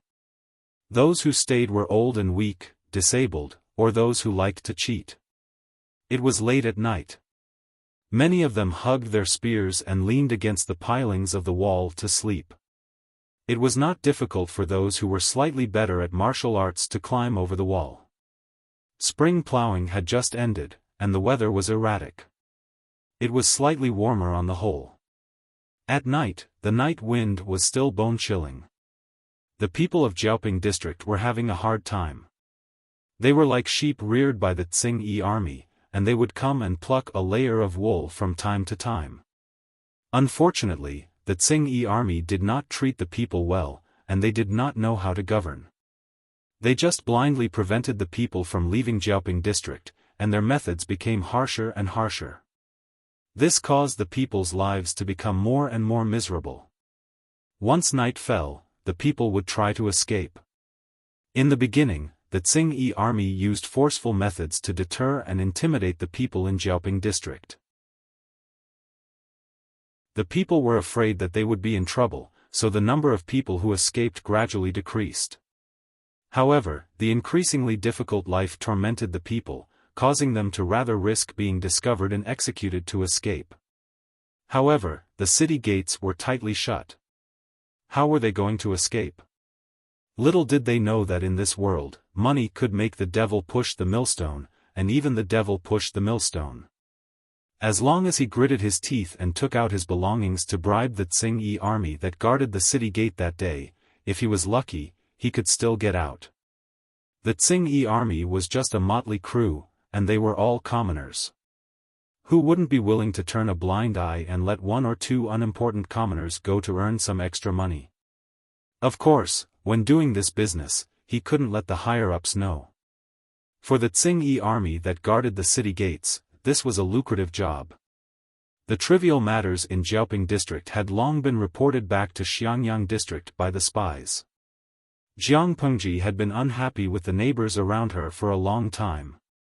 Only by knowing oneself and the enemy could one emerge victorious in 100 battles. She understood Xiaoping district very well. The soldier she chose was indeed a clever person.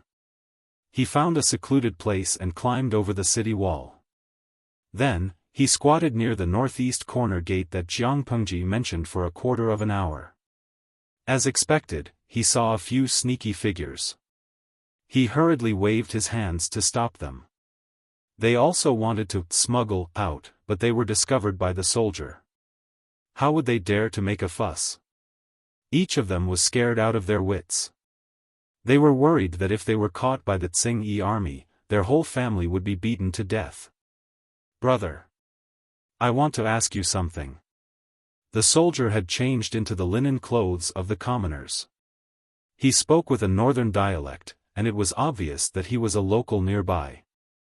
However, he lowered his voice, and it sounded a little strange. "Are you also prepared to fork out money to leave the city?" There were a total of 9 people in this group. There were 2 old people, 3 adult men, and 2 emaciated women. They were all carrying children who were sleeping soundly in their arms. "What do you want?" The leader, a strong man, glared at the soldier fiercely. He looked like he would take action if the soldier dared to make trouble and steal their money. The soldier said calmly, "Hey, don't be anxious. I don't have any bad intentions. It's just that your family is quite pitiful. Most of your life savings have been given to those Tsing-Yi bastards. I feel pity for you. Who are you?" The strong man did not relax. He used his body to block the soldier's line of sight. I'm from Xiangyang. Look, I'm wearing real woolen clothes." As he spoke, the soldier rolled up his sleeves slightly and pulled out the cuffs of the layer of woolen undershirt that was used to keep out the cold. He sized up the crowd with a disdainful look. "This outfit costs a few hundred coins. Do you think I care about your little money? To be honest, I escaped from here last winter. At that time, I was short of money, so I didn't bring my mother with me. This time, while the Tsing-Yi army is about to collapse, I sneaked in ahead of time and brought my mother to Xiangyang to enjoy a comfortable life." The soldier's words were convincing. He was also a complete actor. He did not even blush when he lied and boasted.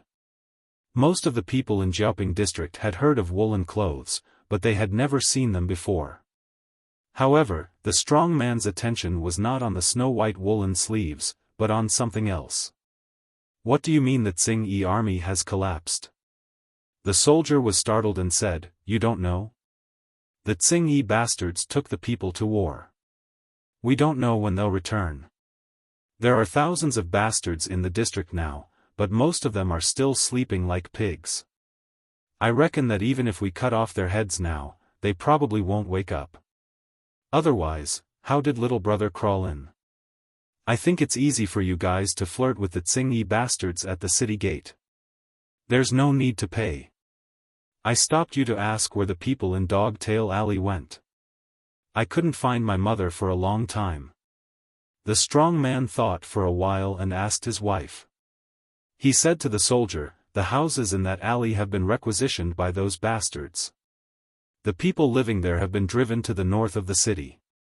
Your mother should be in the north of the city." The soldier nodded happily. "All right, thank you, big brother. I'll bring my mother to Xiangyang to enjoy a comfortable life. However, before he could take a step, he was stopped by the strong man. The man asked, "Little brother, you said those Tsingyi bastards were taken to war?" Chapter 524. The soldier vividly portrayed a talkative and warm-hearted young man. While he was enthusiastically concerned about the family, he complained about how tough his life was before he went to Xiangyang and how good his life was after he went there. Indeed, if his life was not good, how could he afford to wear woolen clothes that cost hundreds of copper coins? After rambling for a while, the soldier said casually, "By the way, brothers, I'll share my experience with you as someone who has been through it.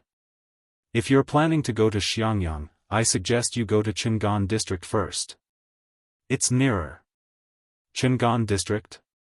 The strong man had completely let down his guard. He couldn't wait to know more about the outside world. He frowned and said suspiciously, "I heard that Qingan district has become a ghost. The Tsingyi bastards there are even more inhuman than the ones here. If our family goes there, it's no different from looking for the king of hell to reincarnate." The soldier was also startled for a moment. Then, he let out a "hey" and slapped his forehead with his hand, smiling awkwardly. "Look at my bad memory. I forgot to tell you that the bastards in Qingan district have been taken care of." The soldier lowered his voice and there was a tinge of excitement in his words. "The person who took care of these bastards is the one in Xiangyang district. He's amazing. He took care of them in half a day." The few men's eyes lit up when they heard that. They squeezed the soldier's hand excitedly. "Really?" The soldier nodded heavily and said, "It's true. How can it be fake? It's not easy to get a household registration in Xiangyang district. Those newly built houses can't be bought no matter how hard they try. Brothers, go to Qingan district and wait. Imagine what Xiangyang district looked like in the past. It was also occupied by the Tsingyi bastards. Now, it's like a paradise on earth. It's so beautiful."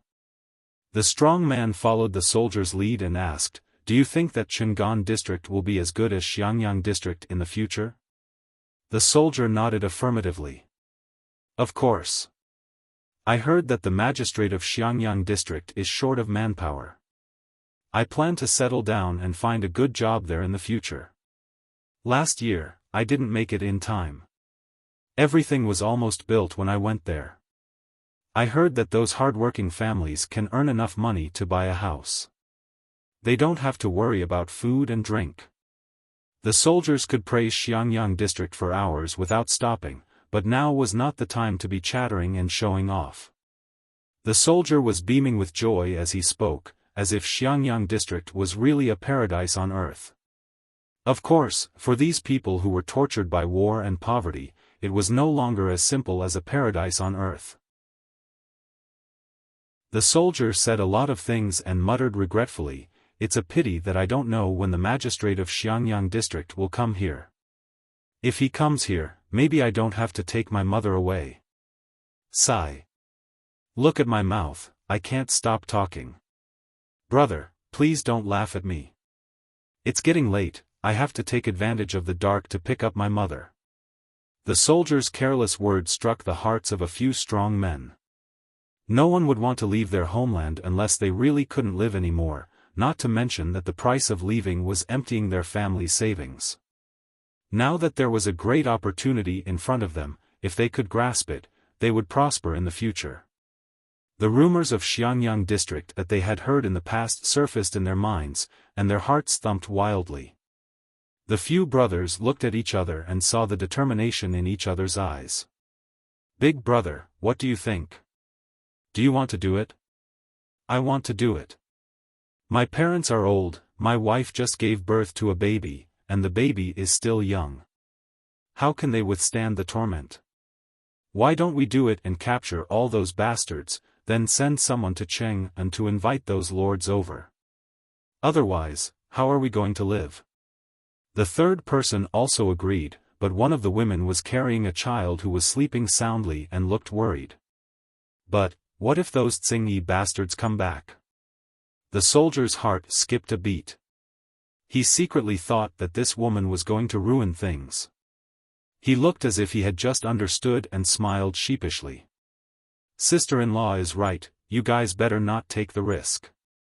Run away if you can. We're not saints, it's enough as long as we can control ourselves.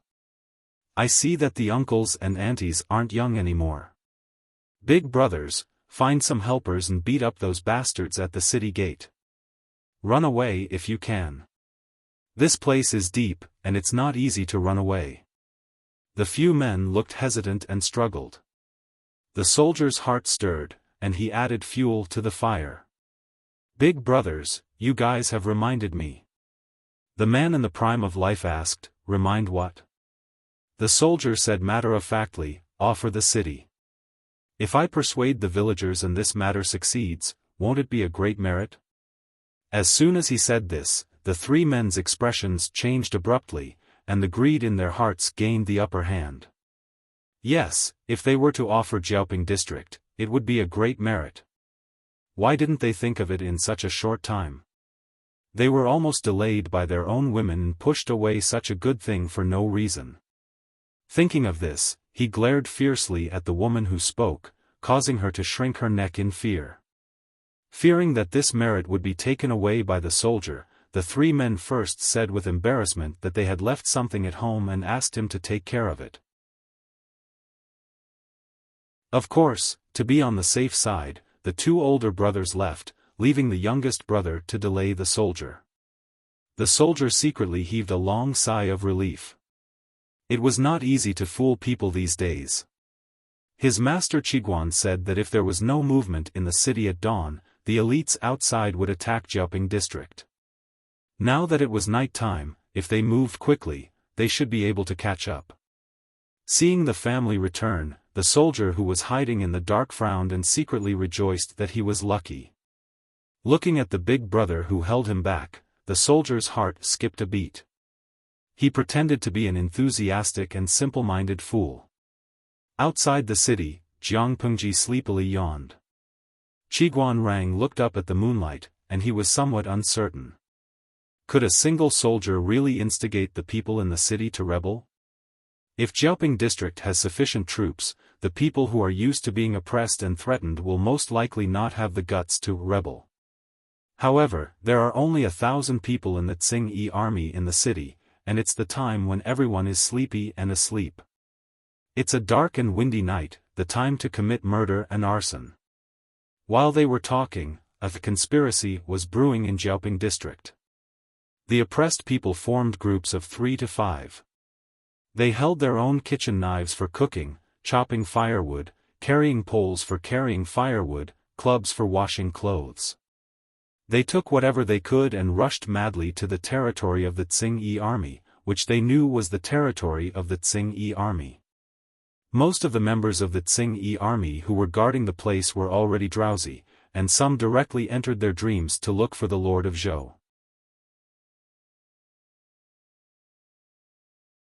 Chapter 525.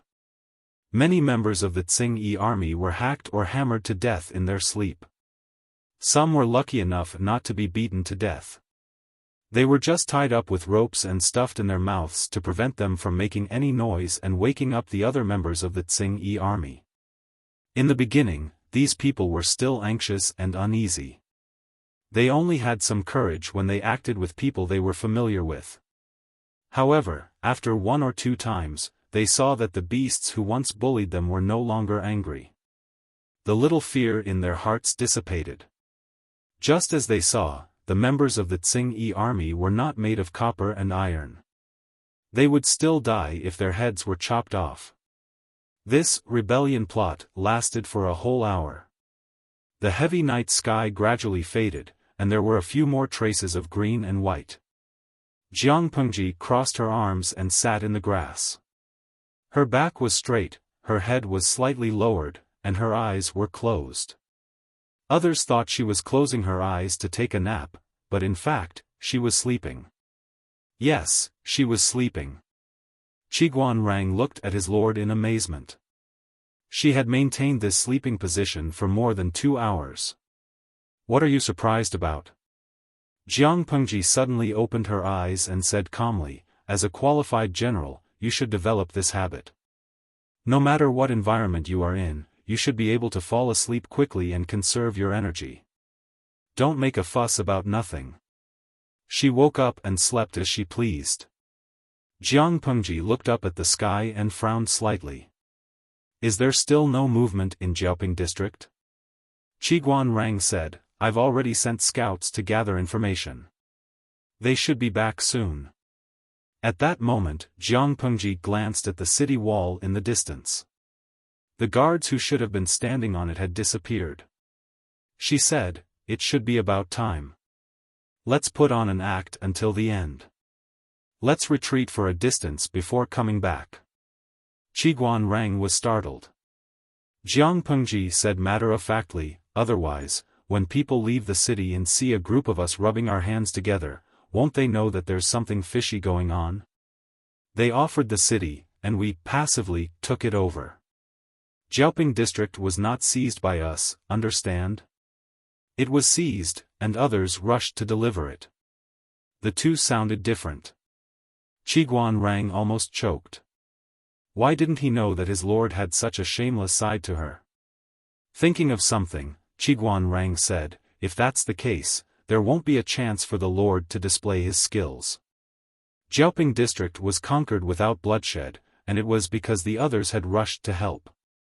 Naturally, Jiang Pengji did not have to charge and break through enemy lines. She said, look at what you're saying.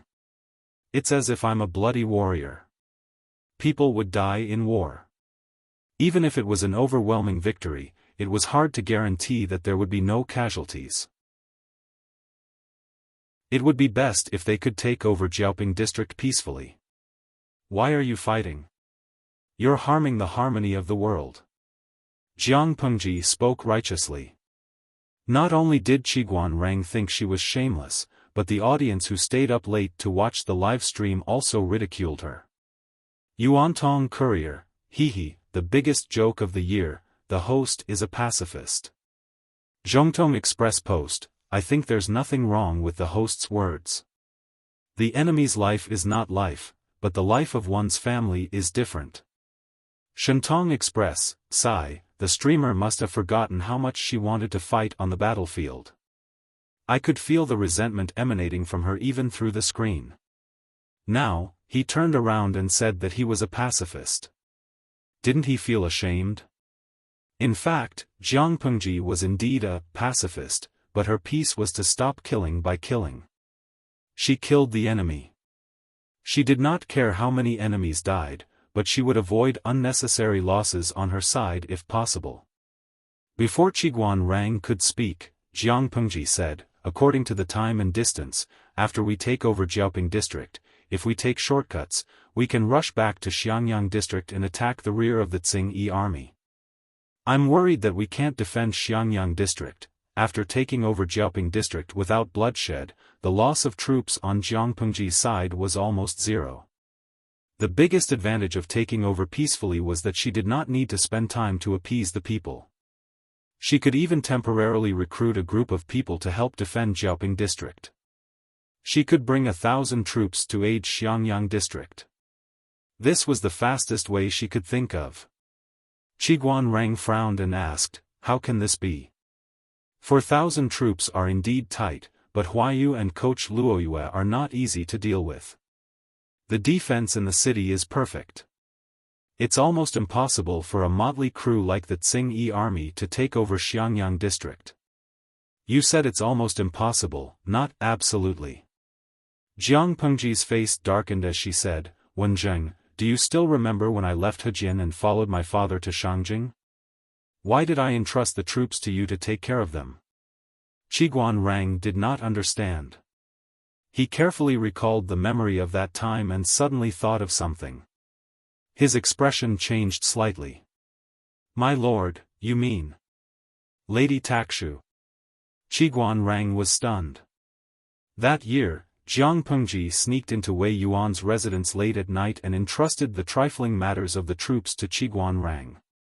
Between her words, she hinted that there was a dirty person around her. At that time, Qiguan Rang did not know who she was until she left Xuanmei behind and took Takshu away. According to his understanding of Jiang Pengji, the more dangerous something was, the more she liked to keep an eye on it. Later, when Su Ke married Xuanmei, Qiguan Rang was even more certain of his guess. My lord is really muddle-headed. Since you're sure that there's something wrong with Takshu, why don't you? Qiguan Rang looked anxious.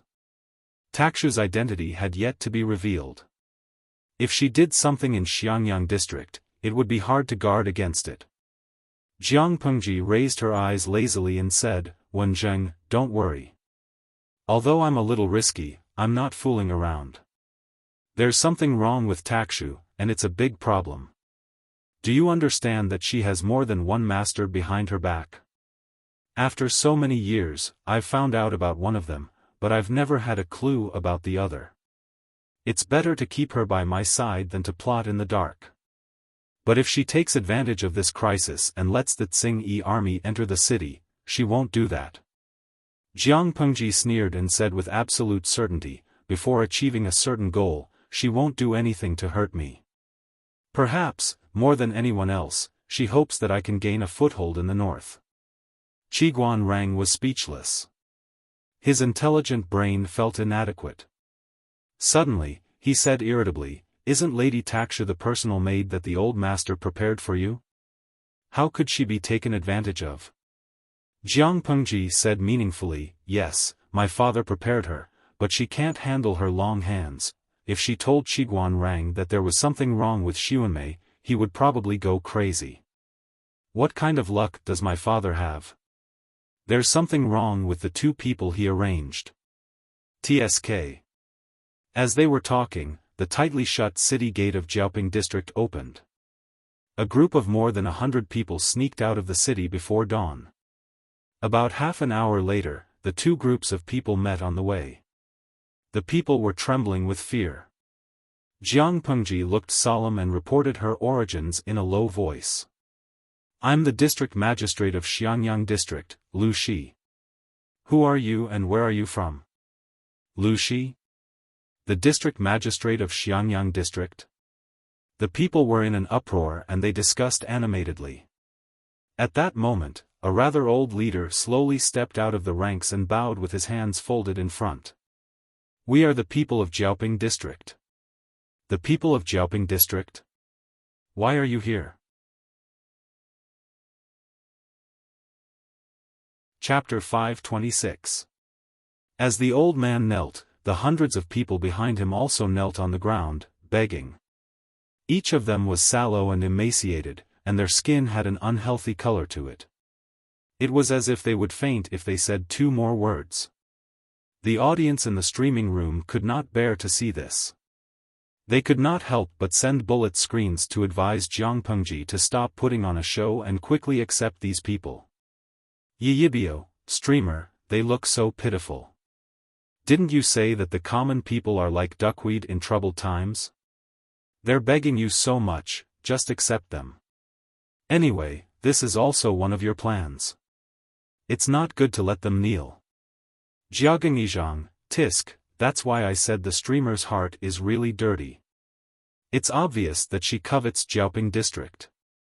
She secretly instigated people to kill the Tsing-Yi army who stayed behind and begged her to accept Jiaoping district. TSK, she gets all the good things. Is there any justice? Wu to Wuxia, this scene reminds me of a TV series I used to watch. The situation was similar.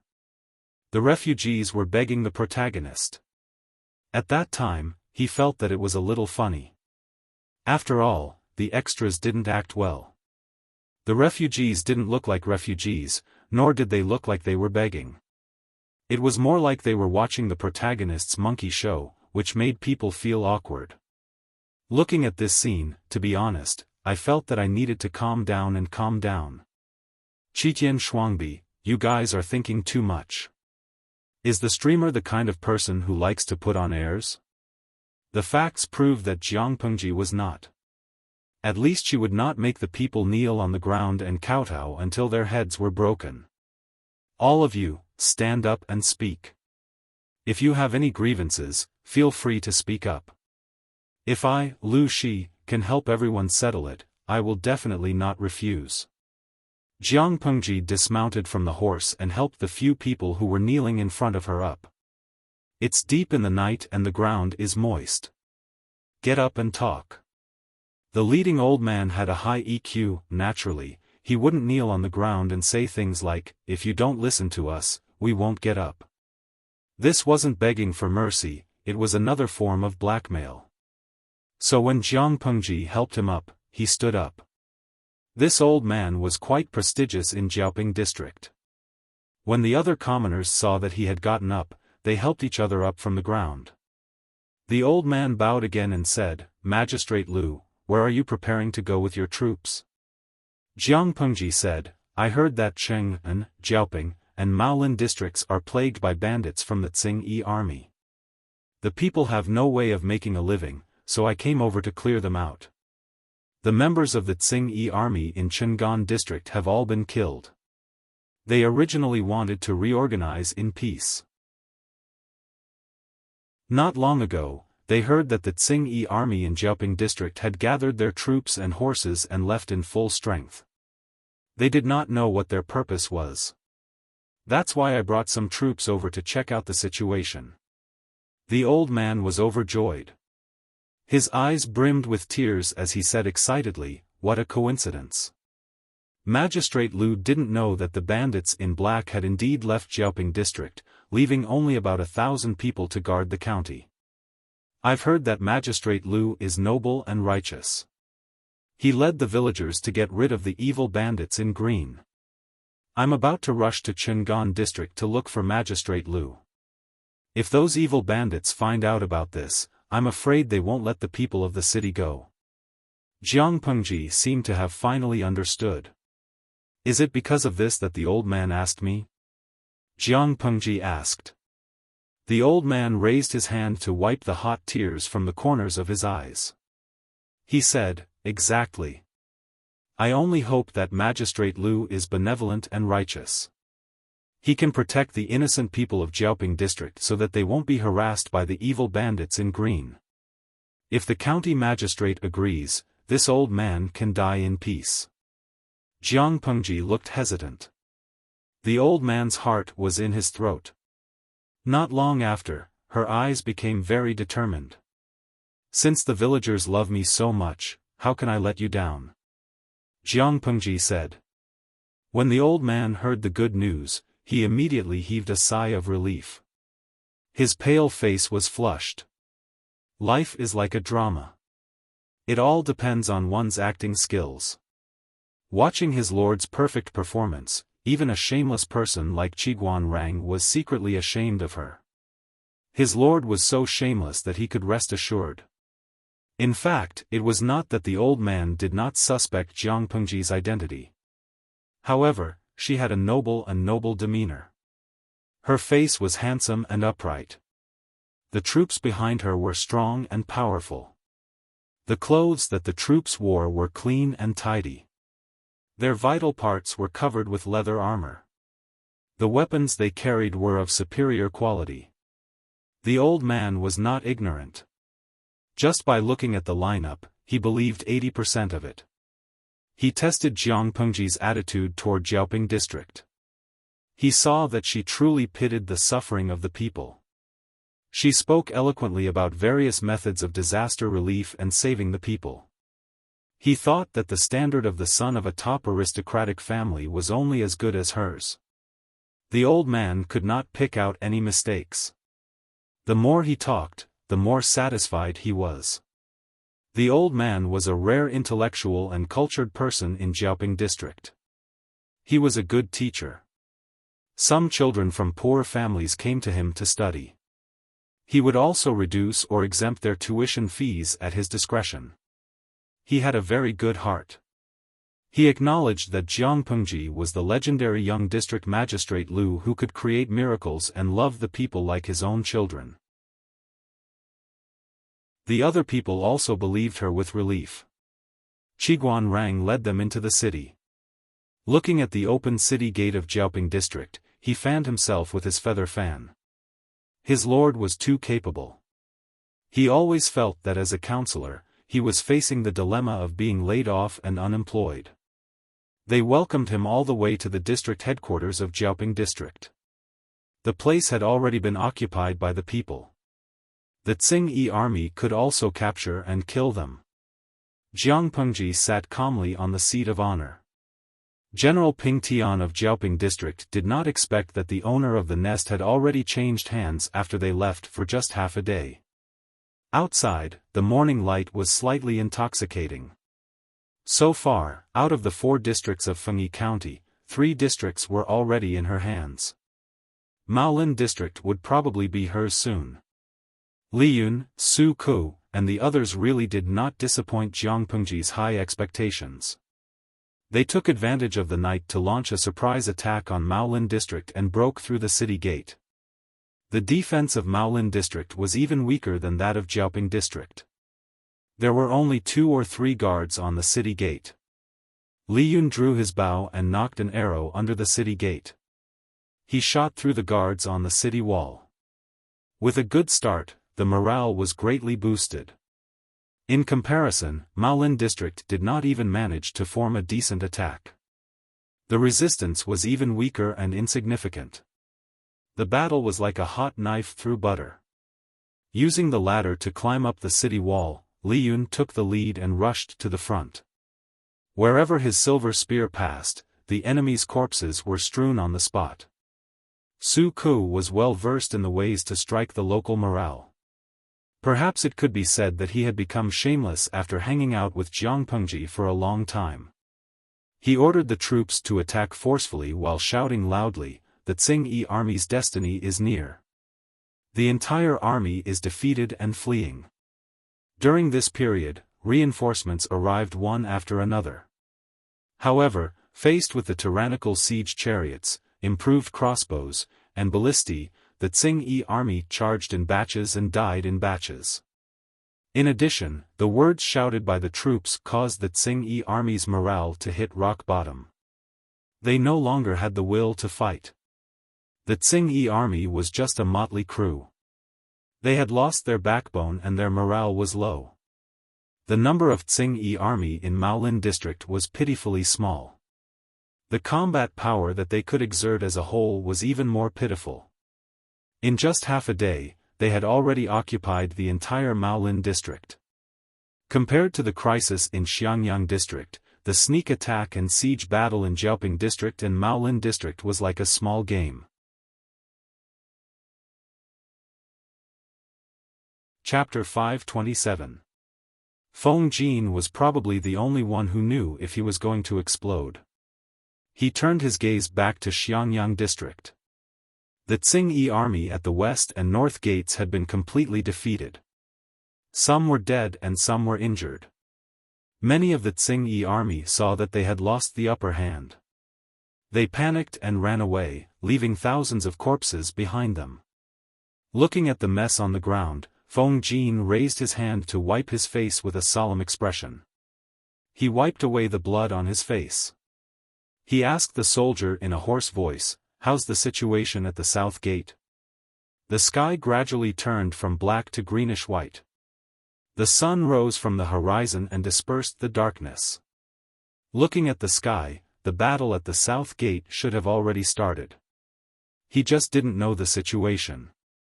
The soldier panted heavily. The man said, "The battle at the south gate is in a stalemate.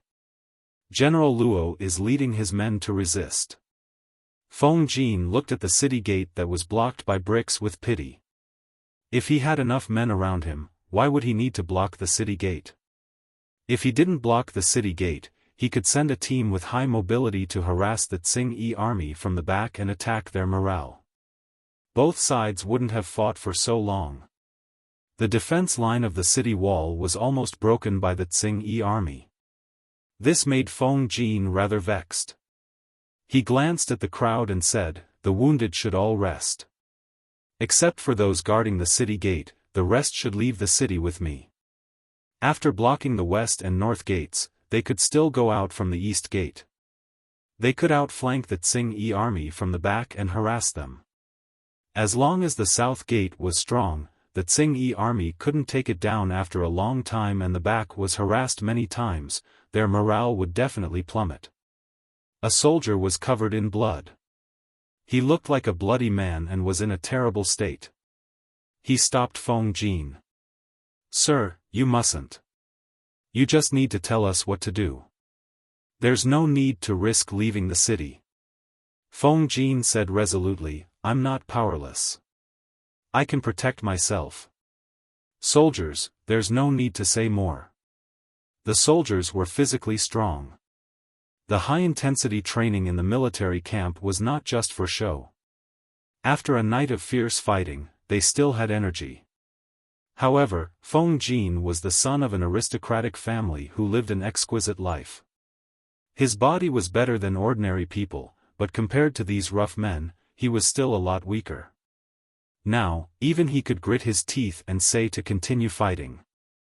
The other soldiers naturally had high morale and were eager to fight. The situation at the south gate was slightly better than Feng Jin's side. Relatively speaking, it was easier to defend. Even though the Tsing-Yi army at the south gate had more people than the north and west gates, they did not have as many siege weapons. Without sufficient siege weapons, the losses of forcibly attacking a city would be quite terrifying. Luo Yue was also an experienced person, his defense was airtight, it made it difficult for the Tsing-Yi army below to move an inch. Even so, the soldiers on the city wall were exhausted. There were always soldiers who were shot by arrows. If they were lucky, they would only be lightly injured. If they were unlucky, they would lose their lives.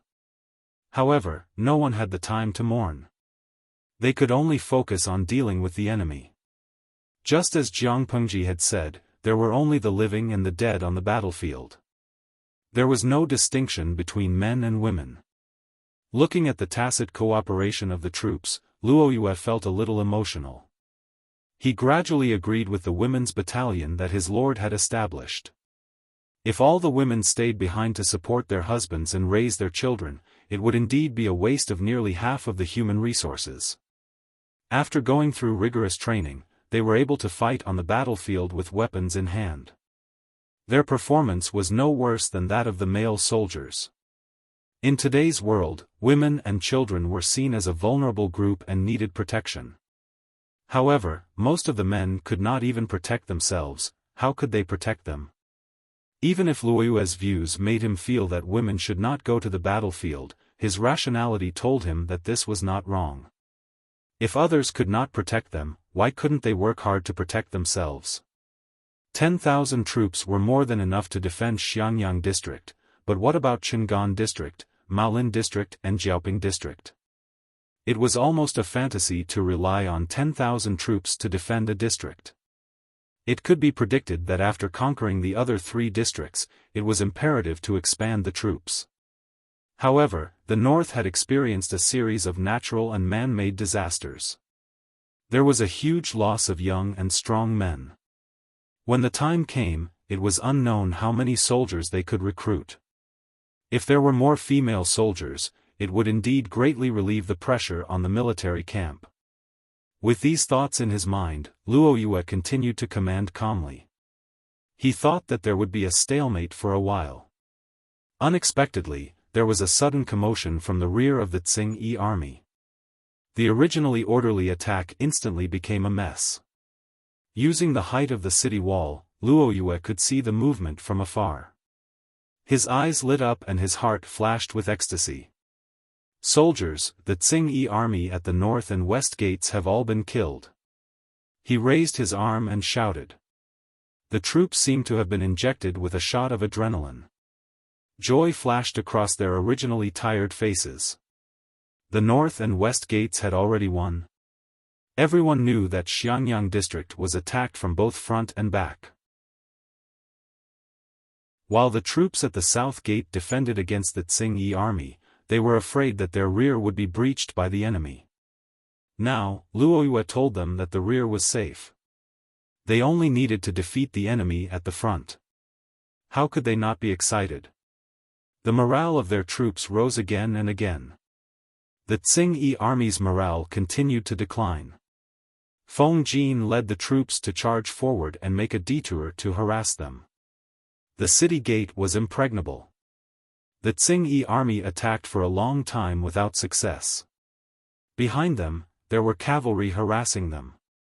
After a few times, the morale of the Tsing-Yi army had already plummeted. They were not in the mood to fight at all. Their defeat was irreversible. No matter how their leader shouted, the Tsing-Yi army still fled in all directions. The attack below the city gate became weaker and weaker. They were unable to pose a threat to the city gate. Feng Jin originally wanted to lead the troops to chase after them. However, when he thought of the current defensive strength of Xiangyang district, he could only give up this tempting idea.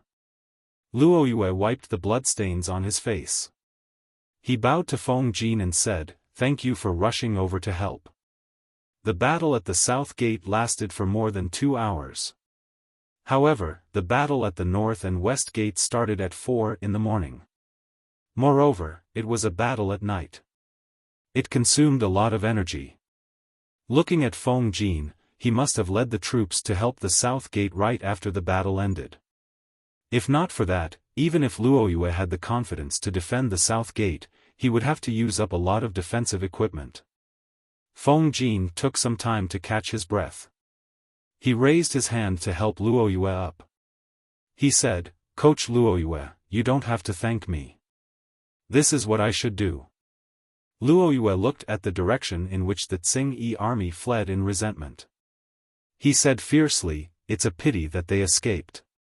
Generally speaking, when the defeated side fled and lost the will to fight, it was a good opportunity for the victorious side to expand their victory.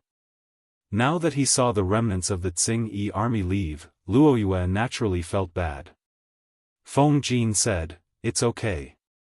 This debt will be repaid one day." Little did they know that the Tsing-Yi army that they said escaped by luck were very unlucky.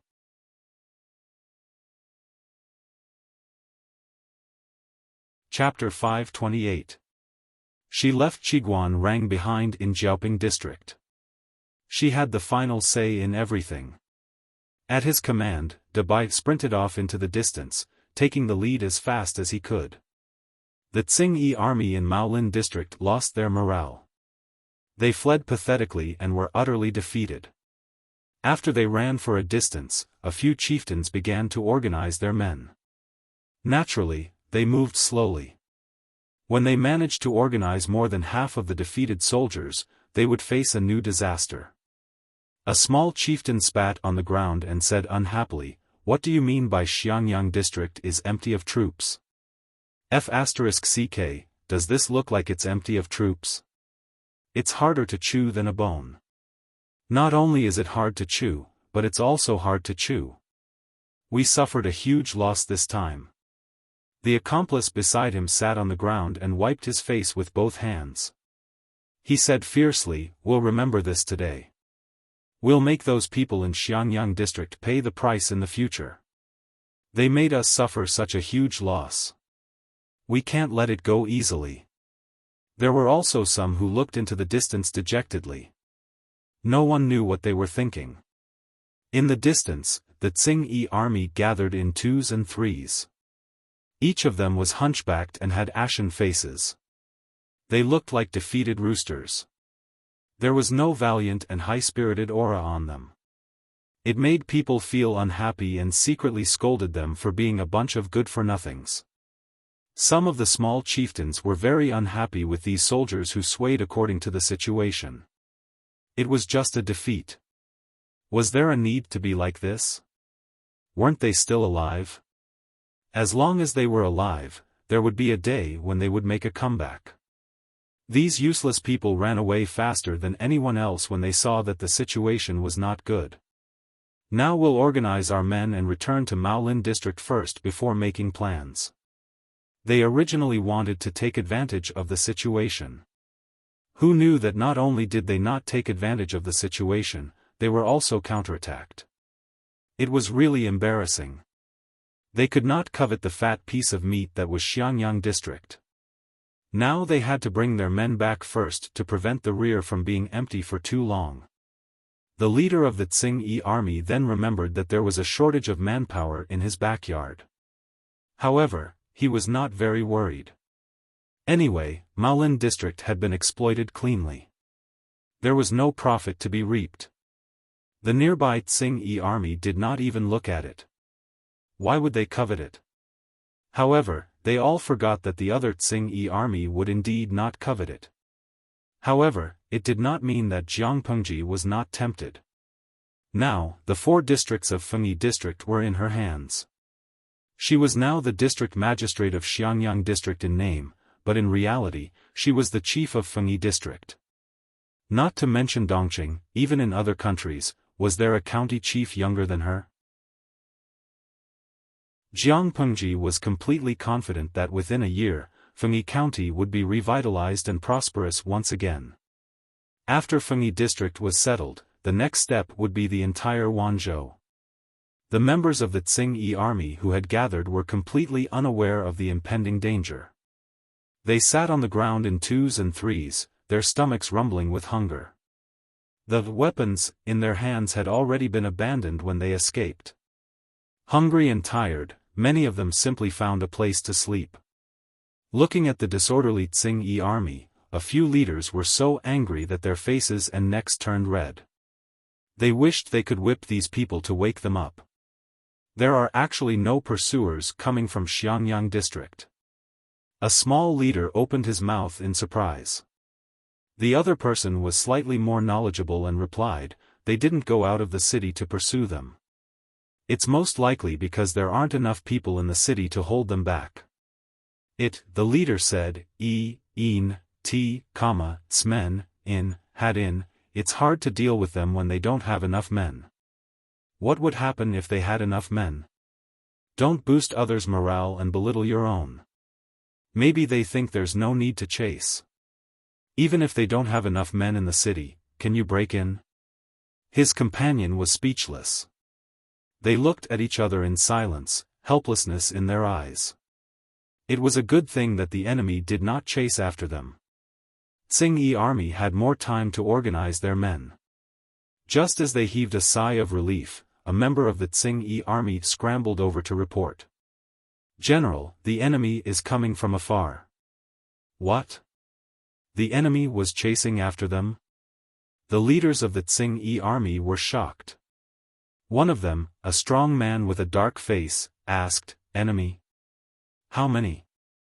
The pitiful member of the Tsing-Yi army stuttered, the enemy is moving very fast. We can't be sure of their numbers. Useless. What's the use of your eyes? The strong man with a dark face angrily grabbed the man's collar. He lifted him up and threw him on the ground. The member of the Tsing-Yi army rolled twice in the mud. He fell until he was dizzy and saw stars. I'll go take a look. The member of the Tsing-Yi army snorted. He strode to the place where he could see the enemy.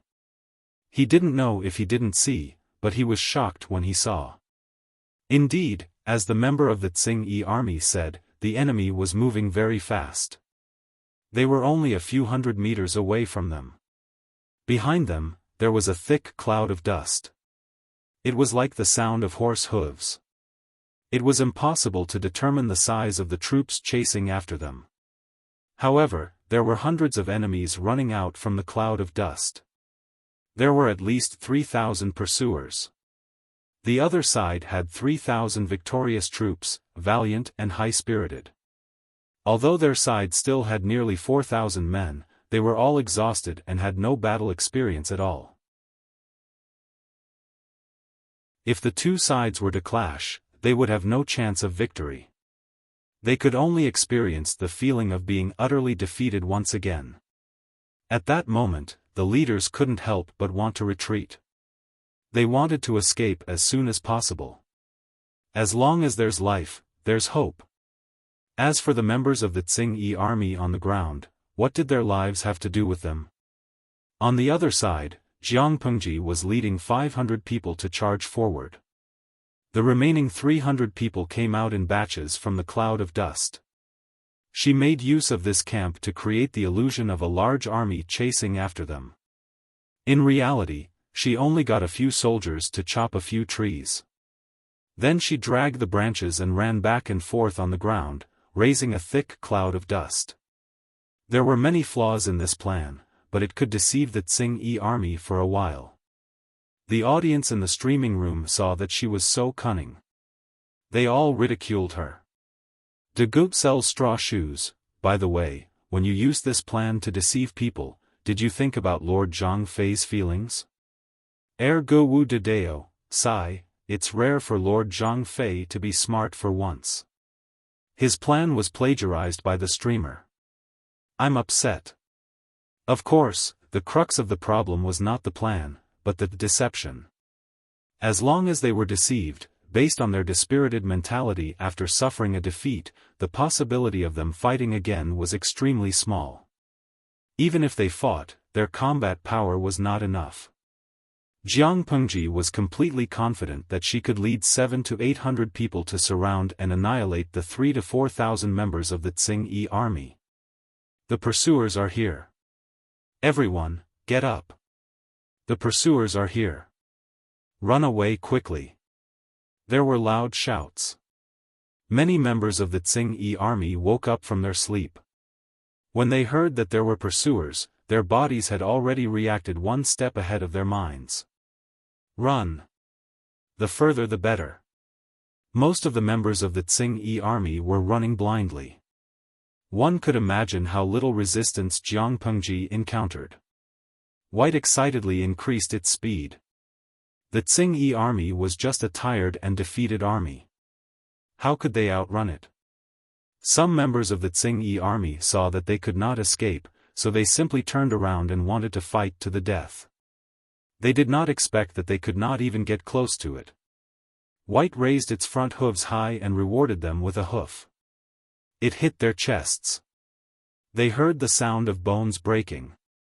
One by one, they fell to the ground, spitting out blood and breathing weakly. Jiang Pengji waved the sharp spear in her hand. Her moves were very simple. Every move and style was bound to reap lives. Wherever White passed, the person and the horse cooperated well with each other.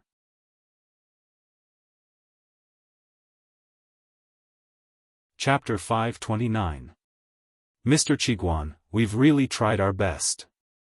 The troops who were charging behind Jiang Pengji watched as their lord left in a cloud of dust. They could only eat dirt at the back. One could imagine the despair in their hearts. Qiguan Rang was left behind in Jiaoping district. He secretly instructed many troops to keep a close eye on their lord and not let her be too reckless. Even a few strategists could not stop their lord. How could a group of small soldiers like them keep a close eye on her? Killing could make people lose all rationality. The troops behind them were in high spirits. Only a few hundred of them could chase after thousands of members of the Tsing-Yi army and kill them. The latter only cared about fleeing in all directions. They could not organize any effective defense. No matter how the leaders threatened them, the members of the Tsing-Yi army only cared about running for their lives. Jiang Pengji looked at their performance and snorted contemptuously. Her hands did not stop moving. After killing for a while, there were hundreds of corpses along the way. White's fur was already scarlet. Jiang Pengji then shouted loudly. Maolin district has already been conquered. You'll be throwing your lives away if you run back. Those who surrender will not be killed. Those who resist will be killed without mercy. What? Maolin district has already been conquered? Under the influence of the environment, the leaders of the Tsing-Yi army also knew that the situation was hopeless. If they did not escape, they would die. They broke into a run, but they did not expect that their old nest had already been destroyed. They were still thinking of going back to regroup and take revenge in the future. Now that they had lost their territory and foundation, how could they make a comeback? Disheartened, many members of the Tsing army gave up on escaping and resisting. There were still some who chose to continue struggling. At that moment, the members of the Tsing army who were running at the front heard a faint battle cry. They took a closer look and saw that the enemy troops were also charging towards them. There was a blockade in front and pursuers behind. The members of the Tsing army could not escape even if they had wings. In the blink of an eye, a glaring silver light flashed before their eyes. There was only a red bloodstain left between their brows. Fresh blood flowed out from the wound. Their bodies fell forward due to inertia, then they fell to the ground with a loud bang. They fell on the muddy grass with a dull thud. Kill. Li Yun's words were concise and comprehensive. His voice was low and stern, causing one to involuntarily feel invigorated and have goosebumps.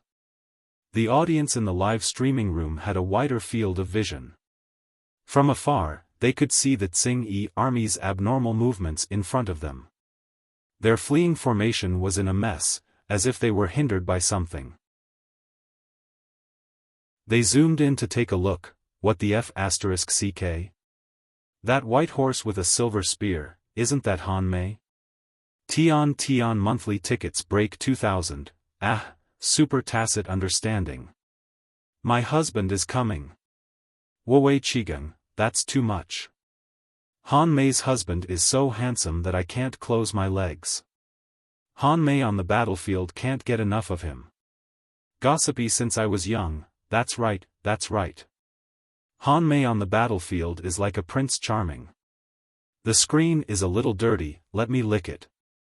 Pfft. No, speaking of which, why am I, a man, being smitten with another man here? Oh no, I feel like I'm done for. Yuan shrimp sticks, you vulgar people, am I the only one who noticed that Han Mei's horse doesn't have a stirrup? Herbivorous numbers, I despise the person above. We are vulgar, aren't you filthy? It's filthy. Iya Qingzhou, the newbie doesn't understand what's the joke about not having a stirrup. Tian Lingfeng, come, I'll tell you what the joke is. Without a stirrup, it's good to ride a horse with a strong waist. You know. It was a hot-blooded and serious scene. The audience in the streaming room was still licking Jiang Pengji's heroic figure a second ago. In the next moment, the scene changed and they were infatuated with Li Yun. Not only were they infatuated, they were even driving in the streaming room. TSK, this group of fickle goblins. Jiang Pengji and Li Yun obviously didn't communicate with each other. The pincer attack was just a coincidence. The Tsing army's luck was too bad. She only brought 800 elites with her, and Li Yun didn't have many men on his side either. The two of them added up to less than 1,500 men. However, the morale of the troops on both sides was like a rainbow. Even though they were on a long journey, under the influence and motivation of the battlefield's murderous atmosphere, everyone felt that their bodies had inexhaustible energy. Li Yun was fighting for a while when he noticed Jiang Pengji and her men chasing after the Tsing army. He was overjoyed. The Lord is just ahead. Let's go and support her. Meng Han and Su Ke stayed behind in Maolin district to prevent other forces from launching a sneak attack. Li Yun and Jiang Nongqin led a few hundred men to prepare for a sneak attack on the Tsing army's rear. However, they didn't expect their timing to be so coincidental. They just happened to bump into the Tsing army fleeing in all directions.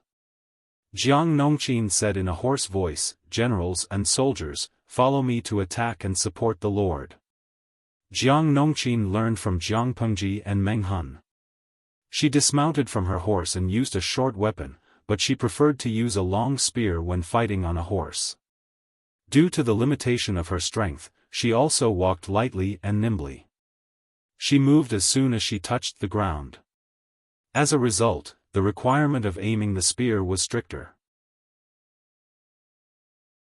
Only by killing with one blow would her chances of survival on the battlefield be higher. Li Yun and Jiang Nongqin had fought several times. They had a tacit understanding. Both of them coordinated with each other and their lethality was stronger. He ordered the horse under him to gallop and turned his body to avoid the sneak arrows. Looks like Xiangyang District and Maolin District are safe. Jiang Nongqin responded with a hum and didn't say anything else. Li Yun didn't mind her coldness, and the battlefield wasn't suitable for frequent communication. At this moment, he was deeply moved by the capabilities of the few masters. They really never suffered losses no matter where they went. Maolin District almost turned out in full force. Even so, they didn't gain any advantage in Xiangyang District. Instead, they were utterly defeated and chased by their lord's troops. Li Yun's face darkened, not a trace of his usual adorable self could be seen. He held the silver spear in his hand steadily, killing people accurately and swiftly. There were hundreds of troops following behind him. Most of them were male, but there were also female troops. Although the overall quality of women couldn't be compared to that of men, every group had its advantages and disadvantages. The female troops that accompanied him were the cream of the crop. Their stamina and willpower were exceptionally strong. They didn't complain or show any signs of frailty as they hurried on their journey, causing people to involuntarily overlook their gender. Not to mention Li Yun who was leading the troops, even the other male troops and even the female troops themselves slowly overlooked this point. Kill. When a group of hungry wild wolves charged into a herd of panicking sheep, what would it look like? The Tsing-Yi army saw that they had nowhere to run, so they could only brace themselves and face the enemy head-on. But how could they defeat the enemy who had an imposing aura? They were utterly defeated the moment they met face to face. Jiang Pengji shouted again, "Those who surrender will not be killed, those who don't surrender will be killed without mercy." When she realized that Li Yun had led his troops over, Jiang Pengji knew that she had already occupied the entire Fengyi district. But apart from Xiangyang district, the other three districts were almost completely devoured by the Tsing-Yi army. The people had all left their homes. This meant that when Jiang Pengji rebuilt the three districts, she would have no one to use. Rather than killing the Tsing-Yi army in front of her, she might as well keep them as laborers.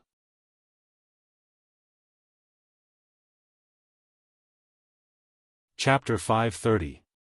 Subordinate Li Yun greets my lord. Subordinate Jiang Nongqin greets my lord. After clearing the battlefield and capturing the captives, Li Yun and Jiang Nongqin led their respective horses to Jiang Pengji and half-knelt to pay their respects. Jiang Pengji leaned against a withered tree on the open ground and held a weed in her mouth. She said, "Get up, sit down and rest." Li Yun was startled. Jiang Nongqin sat beside Jiang Pengji with a cold face. "Nongqin is indeed cuter. Han Mei, you are so restrained. It doesn't feel like you are your usual self." She was a cute little angel on a daily basis and a cold and aloof prince charming on the battlefield. That was the most attractive contrast. There was no need to be restrained. She did not care about that. Li Yun looked slightly embarrassed. He simply found a place to sit down and placed the silver spear in his hand beside him. He asked, "Why are you here, my lord?" Jiang Pengji said, "Naturally, I am here in the same way you are here. How can a place like Jiaoping district be difficult for me?" Li Yun scratched his head and said shyly, "My lord is dignified and wise. The Tsing-Yi army is naturally no match for you." Jiang Nongqin had a quiet personality. She usually listened quietly. Unless she really had an opinion, she would not speak up easily. Therefore, she did not join the conversation. Jiang Pengji turned her head and asked Jiang Nongqin, "How are the results of your attack on Maolin district?" The latter was stunned for a moment. She reacted after a while and said, "The Tsing-Yi army has few guards in Maolin district. Officer Meng is experienced in battles. Mr. Su is resourceful and resourceful. Therefore, it did not take long for us to take over Maolin district. The generals and soldiers fought bravely. Other than 20 people who were lightly injured, 6 were seriously injured, and 8 were killed in battle. The rest of the soldiers were safe and sound. The 6 seriously injured soldiers were an accident. If they had not let their guard down, at most one would have been slightly injured. As for the 8 who died in battle, they were shot by the enemy's stray arrows at the beginning of the sneak attack on the city. They died of untreated wounds. It was already very proud to have such an outcome in a sneak attack on the city. Not to mention that there were many inexperienced new soldiers among them. There were also female soldiers who were purely holding them back in the eyes of others. Of course, only the soldiers participating in the battle could judge whether or not they were holding them back. Outsiders had no right or qualification to comment. Take care of the injured soldiers, and let the souls of the fallen warriors return to their homeland. Have their corpses been properly disposed of? Although the casualties were small, they were still there. The dead could not be resurrected, but she could make up for the families of the living and the dead. It was a form of comfort and compensation. Jiang Nongqin secretly glanced at Li Yun. His expression was natural and he was not displeased by Jiang Pengji's cold treatment.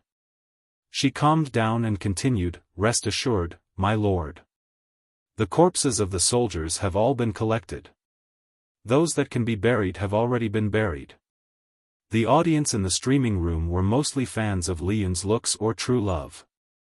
The little angel was treated coldly by the streamer and was inexplicably unhappy. Kneeling begging for monthly tickets. "Hey, host, did you see our little angel Han Mei's longing eyes?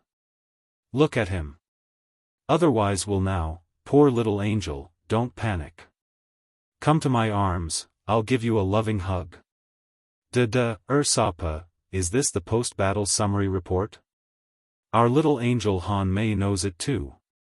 The streamer can't favor one and discriminate against the other. Sheng Lai Mai, don't panic. Han Mei is not a narrow-minded person. Why would he feel wronged? Jiang Pengji unintentionally glanced at the bullet screen and was secretly amused. She continued to ask Nongqin about the arrangements in Maolin district and sent a bullet screen to explain so that Han Mei's fan club would not continue to lash out at her and say that she bullied their husband. Host V, Han Mei is the deputy captain of the Vanguard Battalion. Nongqin is the captain of the female battalion. Naturally, I can't ask about the situation without Nongqin's permission. Jiang Pengji liked to do whatever she wanted, but it did not mean that she would let her guard down when it came to certain matters of principle. The military camp was a place with clear hierarchy and strict discipline. Her attitude would affect their status among the soldiers.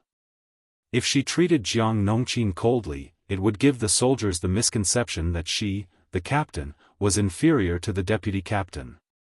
Unintentionally, it would weaken Nongqin's prestige among the soldiers. Even if the weakening was very slight, Jiang Pengji did not want that to happen. Alright, since the streamer had explained, the audience in the streaming room also expressed their understanding. They turned around and showered gifts. The accompanying comments were, "Touch my little angel is not sad, come over and let auntie rub you," making Jiang Pengji feel helpless. Jiang Pengji then asked about the general situation in Maolin district. After all, it had to be rebuilt after the war. How could a place that had been ravaged by locusts like the Tsing-Yi army be prosperous? Jiang Pengji still used Xiangyang district as her base camp, but her influence had already spread to the whole of Fengyi County. Jiang Nongqin was a careful person. She did not expect Jiang Pengji to ask her, but she had made all the necessary preparations.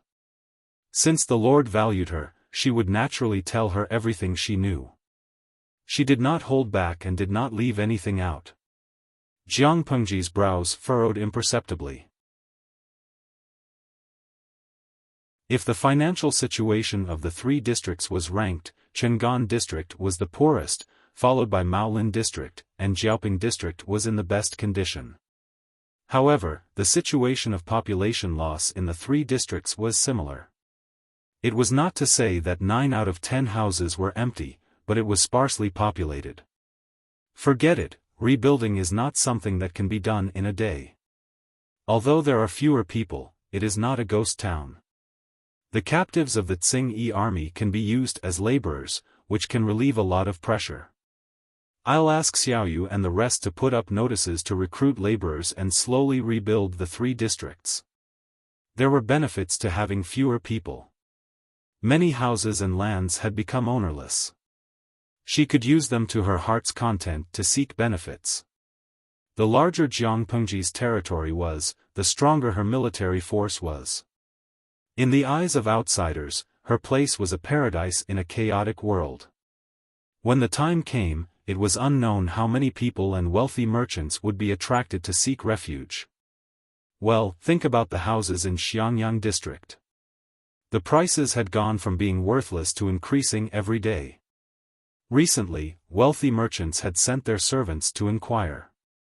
The land and house deeds were all in Jiangpengji's hands. She was still unwilling to let them go. It was too much of a loss to sell them now. When Fengyi County was completely stabilized, these houses could only be sold at the proper price. However, her military force was only about 10,000 people. If they were spread out and scattered across the 4 districts, it was really a stretch. It was imperative to recruit soldiers and expand the military force. During the early stages of rebuilding, it was probably the most dangerous time for Jiangpengji's power. The territory was too big and the military force was too scattered. If they were caught by the enemy, they might be overturned. However, she believed that her strategists were smart people. Even if she did not send any instructions, they would know what to do during this period of time. Facts proved that whether it was Jiaoping district's Qiguan Rang, Chang'an district's Wei Ci, or Maolin district's Su Ku, they were all great teammates.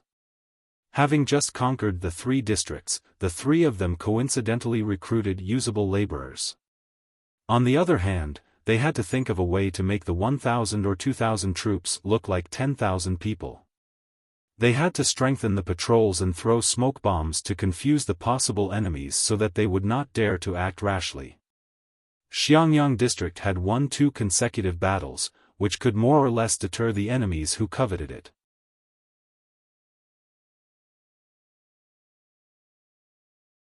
Chapter 531. The changes in power in Fengyi County did not attract much attention. Apart from the Tsing army that suffered heavy losses and the Red Lotus group that fought the Tsing army to death, the north was still quiet. On the contrary, the flames of war in the south had already ignited and caused a chain reaction. Prince Changshu had sent the corpse of Lu Shi's mistress, Lu Huan, to Chongzhou. His original intention was to use this to rope Lu Shi in and have him stand on the same side as himself. Who knew that Lu Shi was indifferent? After receiving the coffin of his mistress, he did not even make a sound. Lu Shi's heartless and indifferent reaction made Prince Changshu furious. Not only did the hatred in his heart deepen, but he also remembered Lu Shi. However, he could not do anything to Lu Shi for the time being. He could only wait for him to ascend the throne before settling the score. However, even though Prince Changshu schemed to drive a wedge between the emperor and Huang Song, making Huang Song withdraw from the front line and become the district magistrate of Diyang district, he still could not successfully take over Chenzhou. He also could not pull his brother, the emperor, down from the throne. Why did this happen? It was because his chief strategist had jumped ship. Speaking of this, one had to mention that Prince Changshu became increasingly arrogant and exposed his true nature. Since the last time Lu Shi secretly sent someone to send a letter to Prince Changshu, letting him know that Lu Huan, Lu Shi's daughter, was Prince Changshu's biological daughter, he lost his composure and embarrassed his chief strategist. After that, when the war came to a stalemate, Prince Changshu thought that the strategist was incompetent and repeatedly embarrassed him. Not only that, when the military generals questioned the correctness of the strategist's strategy, Prince Changsho also added insult to injury. Thus, Prince Changsho completely offended the capable strategist in his camp. It was alright to offend an ordinary person. Anyway, ordinary people were not capable, so Prince Changsho was not afraid. However, he offended a petty and vengeful strategist. The key was that the strategist really had a brain, so it was awkward. Before the strategist jumped ship, he even schemed against Prince Changsho, causing him to make a major mistake in the battle to attack Chenzhou. His troops were severely depleted and his vitality was severely damaged. It was precisely because of this that the forces in Chenzhou who were in imminent danger were saved, allowing them to take a breather and counterattack. However, the strategist was smart. He did not expose himself before he did something bad and pushed the blame to others. Successfully shifting the blame to Prince Changsho, the strategist jumped ship and left. Prince Changsho was too ashamed to vent his anger on him. The facts proved that the strategist's approach was correct. Prince Changsho's front line failed. He was about to break through Chenzhou's defense line and deploy his troops to the new capital, but he made a huge mistake, causing half of his elite troops to be devoured by Chenzhou, causing him to suffer a great loss. In this short period of time, he could only look at Chenzhou helplessly, unable to deal a devastating blow to Chenzhou. After losing the battle, Prince Changsho thought of this adorable strategist and randomly sent a small soldier to call him over. The tent was empty. The strategist had already packed his bags and left. Before he left, he even left a letter. The content of the letter was naturally not something like, "I'm leaving, you heartless man. You've betrayed my trust, I don't want to be with you anymore," or something like that. Instead, it was a tearful complaint about his sick mother at home and that she would die soon. As a filial son, he wanted to go home to serve his mother and send her off. Reading this letter that was filled with sorrow and filial piety, Prince Changsho could not vent his anger no matter how angry he was, not to mention that he was the one in the wrong. He treated the strategist coldly and did not even know that the strategist's mother was seriously ill. Now that the strategist had left to be filial to his mother, Prince Changsho felt that he should send him some generous gifts to express his sincerity. At this moment, Prince Changsho still did not know that his strategist had not left temporarily. He had gone far away. Even his defeat at the front line was caused by the strategist. It was fine if he did not know the truth, but when he knew, he would probably have the urge to eat him alive. Prince Changsho did not think of chasing him back. Firstly, he would lose face.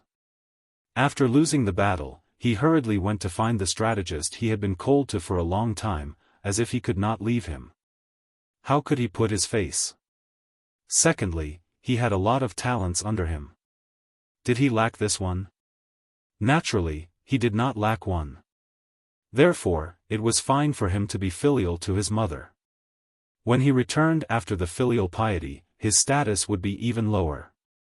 Prince Changsho casually threw the bamboo slip letter aside, then ordered his men to summon the other strategists to prepare to discuss the follow-up matters. What about the strategist who had quietly left for 3 days? He had already left with his page boy and half a carriage of books. These books were all copied by him using the bamboo paper provided by Prince Changsho. Although it was only half a carriage and could only hold 1 or 2 boxes, if it was made into bamboo slips, it would probably not even be enough to fill 20 carriages. Although Prince Changsho was not a good person, when he was good to people, he was really good. Knowing that this chief strategist liked to read, he tried his best to cater to his interests and gave him all kinds of precious books. This strategist also saw through Prince Changsho's nature. He knew that he would not be under Prince Changsho for long, so wouldn't he copy as much as he could? The page boy who was driving the carriage asked, "Sir, where are we going now?" The strategist studied in the carriage and said casually, "Anywhere is fine, but not in the south." The south was the battlefield between Prince Changsho and the Dongqing royal family.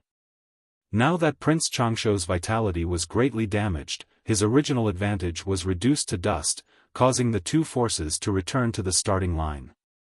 They still had a lot to grind. If he continued to stay in the south, what if he accidentally encountered Prince Changsho's forces? Yes, the strategist's so-called old mother is seriously ill was just an excuse. In fact, he did not even know who his biological mother was. He grew up with the help of his teachers. According to his teachers, his biological mother might be a prostitute, because he was found in that place. The swaddling clothes he was wrapped in were considered rich, unlike a child from a poor family. However, this was old history that did not need to be investigated. The strategist did not care at all. The page boy had a bitter face. He said while driving the carriage, "There has to be a place. We can't just run away in fear, can we? The world is so chaotic now. I heard that after Nanxing was destroyed, it was a mess. The feudal lords rose and Dongqing was also in chaos. It's easy to get into trouble if you run around blindly." The strategist lifted the curtain impatiently and said with a frown, "In the past, I've always said that I'm long-winded and meddlesome. Now that it's your turn to be in charge, why are you blaming me? I'll let you make the decision. You can run wherever you want to run." The page boy's face grew bitter. How could there be such a stubborn and difficult teacher? After thinking for a while, he said, "Sir, didn't you admire that person called Huang? I heard that he was demoted to Diyang district. I remember that Diyang district is in Maota County of Haozhou. It's close to the north, far away from the center of the war in the south and out of reach of the war in the north. Let's go there." The strategist rolled the book in his hand and gently knocked the back of the page boy's head.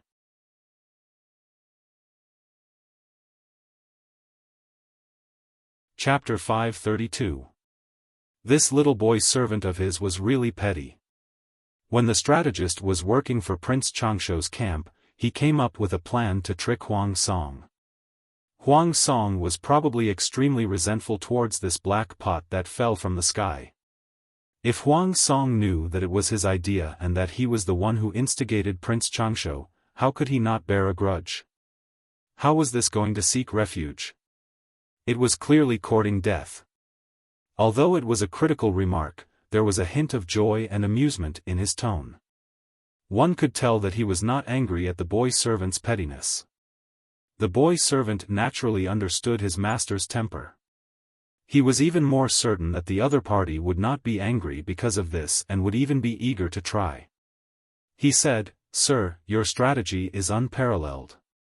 If that Huang something is really as good as you say, he won't blame you." The strategist clicked his tongue and immediately entered the carriage.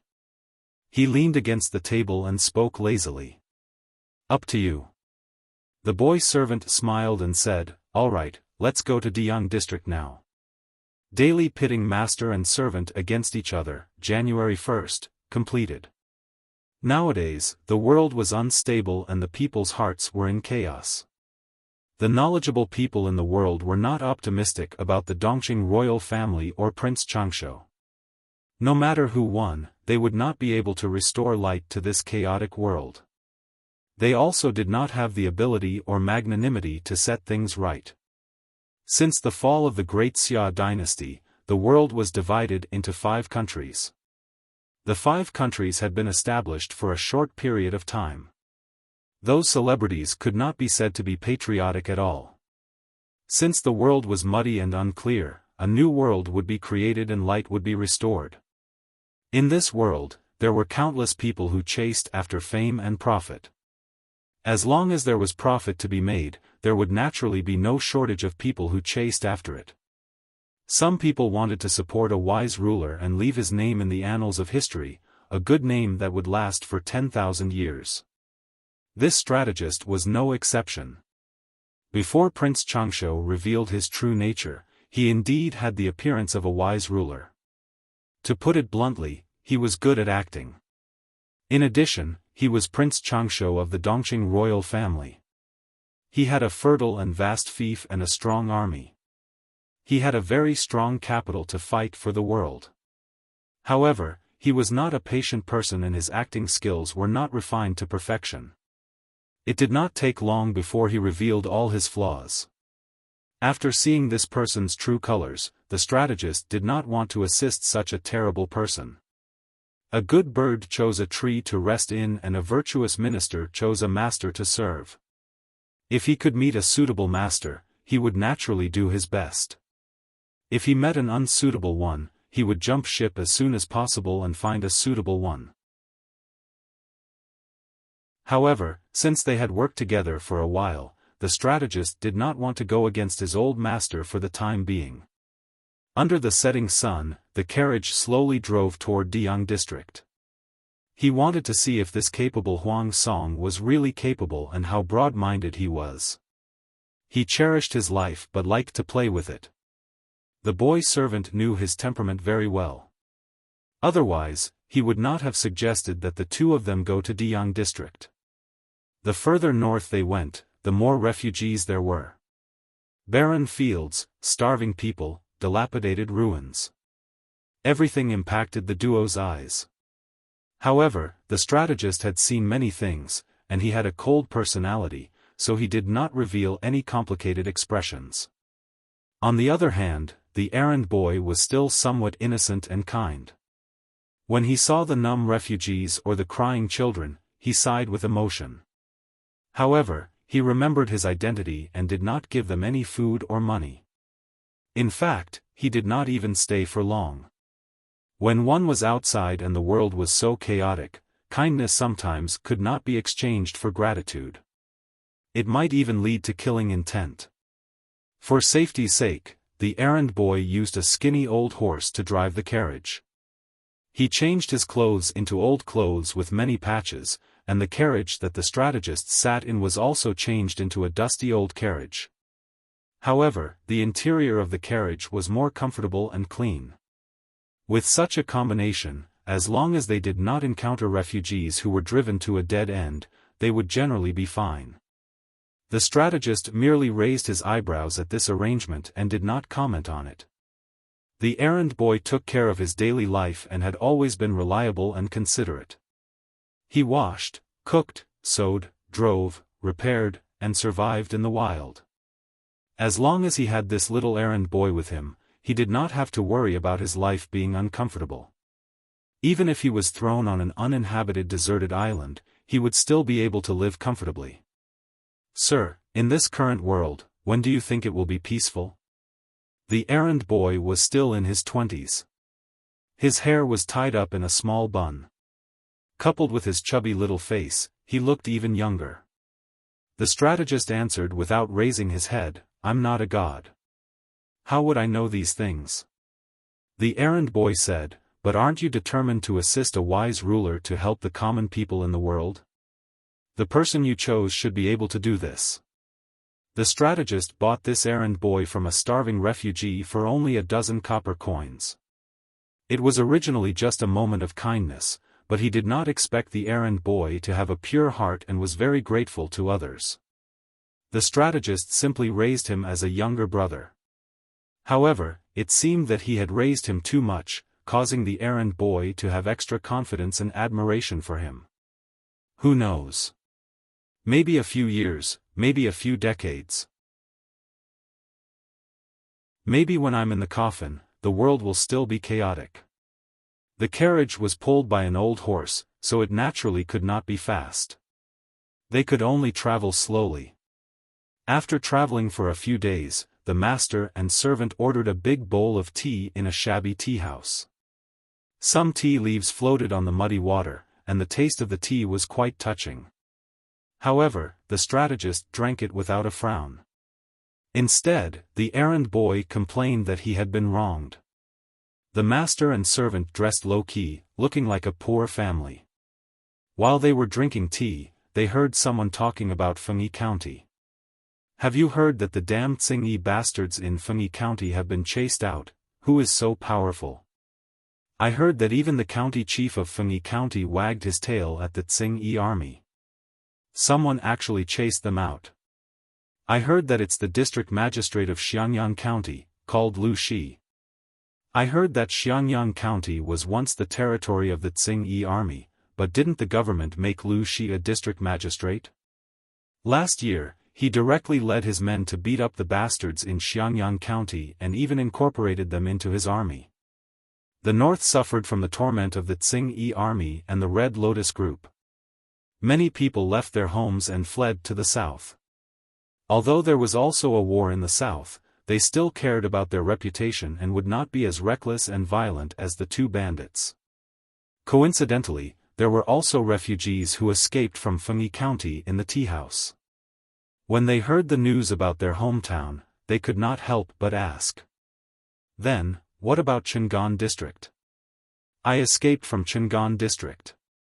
Were the Tsing bastards there also beaten up? The person who told the news said, they have already been beaten up. Chang'an district has now been taken back by the district magistrate Lu Shi.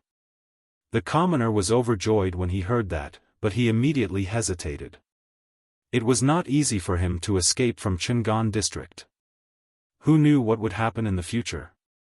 If he went back rashly, he might even lose his life. Someone saw through his thoughts and said, "Tisk, you're hesitating. I want to go there and find a job. Unfortunately, my wife and I don't allow it. They say it's a long journey and it would be bad if something happens to me on the way. They insist on stopping me from going."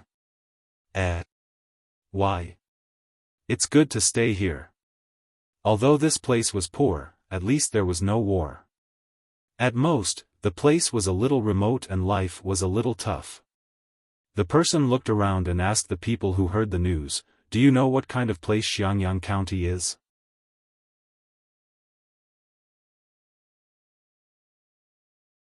Chapter 533. Your information is really bad. Xiangyang district is a paradise. I heard that the merchants who went there to do business have returned. Many people want to move their families there.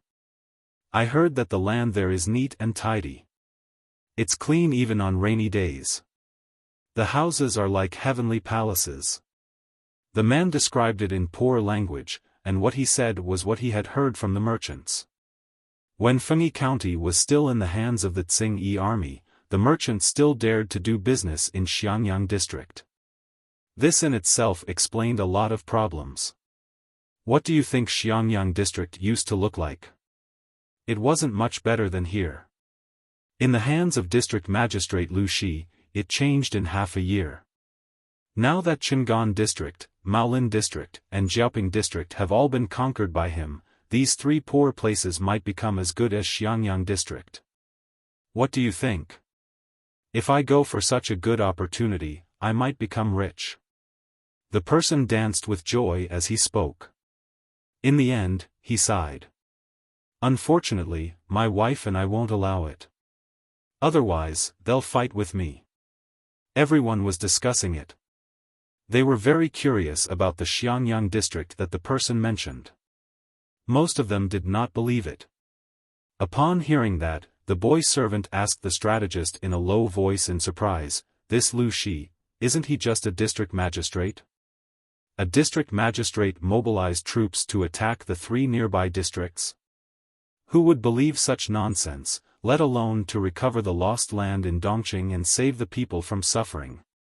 A mere district magistrate actually had the ability and military strength to recover the three districts. From what he said, he even had the three districts in his pocket. He's ambitious and bold. The strategist took a sip of tea. He's an interesting person. The teacher had heard of Lu Shi, but Lu Shi? He had never heard of him. "Would you like to take a look, sir?" the boy servant asked. The teacher glanced at the boy servant amusedly and said, "Didn't you say that you wanted to go to Diyang district?" As the master and servant were talking, they heard the person say in exasperation, "What I said is true. Those were spread by merchants when they were doing business. Who dared to go to Chang'an district to do business in the past? Now, they've all gone there and each of them has made a lot of money. The person in charge is said to be Wei Ci or something. He's a great beauty and does business logically. The attendant widened his eyes in astonishment. Mr. Zixiao? I don't think so. Maybe he has the same name, or maybe he got the wrong person.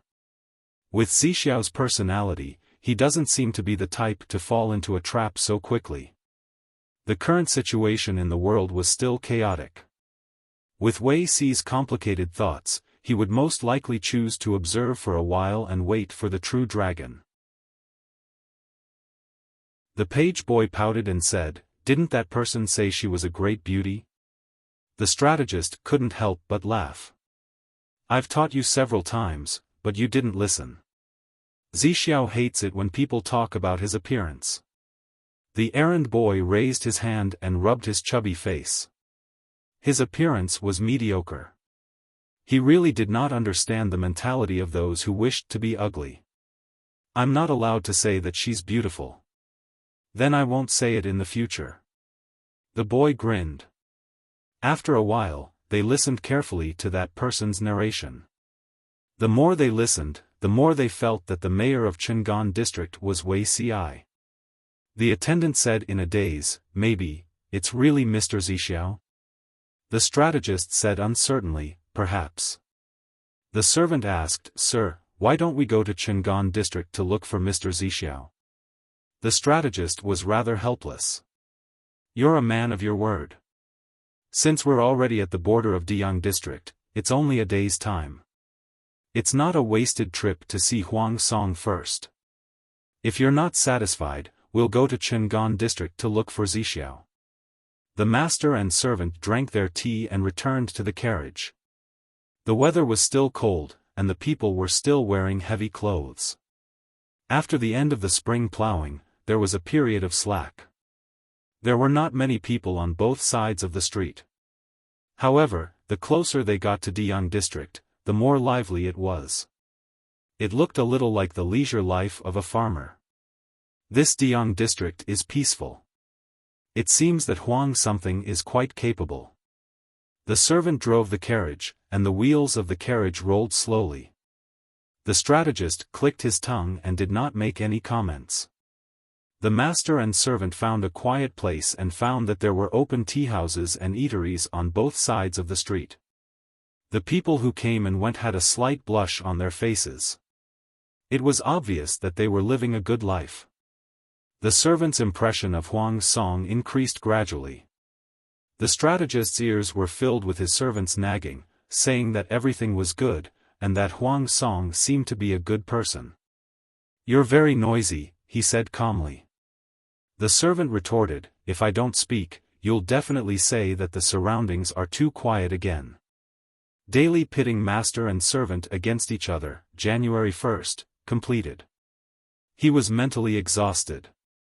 Where had the reserved and obedient servant gone? The strategist found a seat in the tea house and asked the waiter some questions. Then, he ordered a pot of ordinary tea. "Don't you think Diyang district is good, sir?" The servant stretched his neck and looked out of the window. Ever since they entered the city, the scenery they saw was quite good. There were even children playing on the streets. "It's quite good. However, it was not good enough." "Are you going to stay here, sir? Let's meet Huang Song first before making a decision." The strategist frowned, and information about Huang Song flashed across his mind. Since Huang Song and Feng Ju had caused a lot of trouble for Prince Changsho had investigated the identity and background of these two people. Huang Song was the godson of Huang Tan, who was a eunuch's descendant. His family background was a problem. However, he was not much better. Naturally, he would not be picky about his family background. As for his ability, the Diyang district in front of him was the best evidence.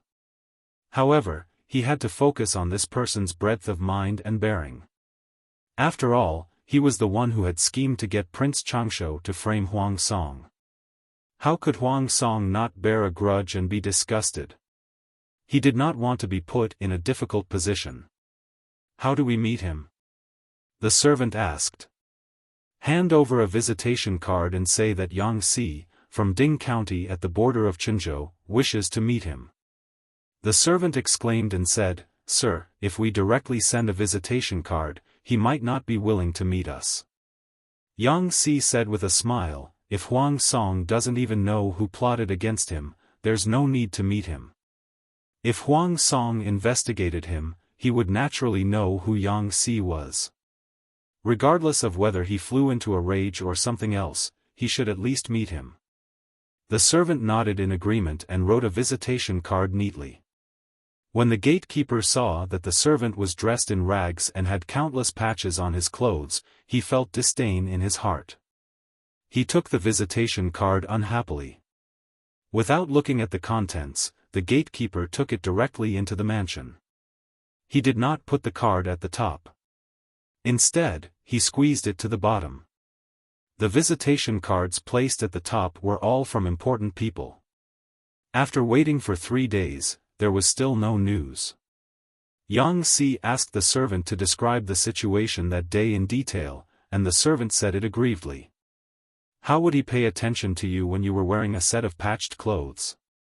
I'm afraid this card won't even reach that person's table. Forget it, forget it. If we can't meet, then we can't meet. Pack up, let's set off to find Zixiao. That person still owes your master a few strings of money. He hasn't paid for a few years. This time, we must get it back."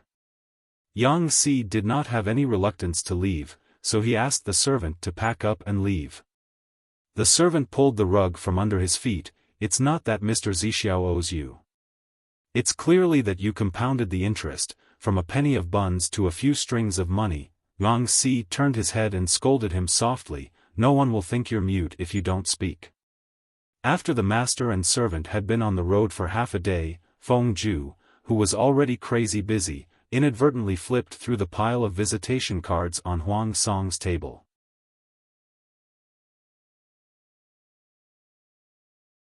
Chapter 534.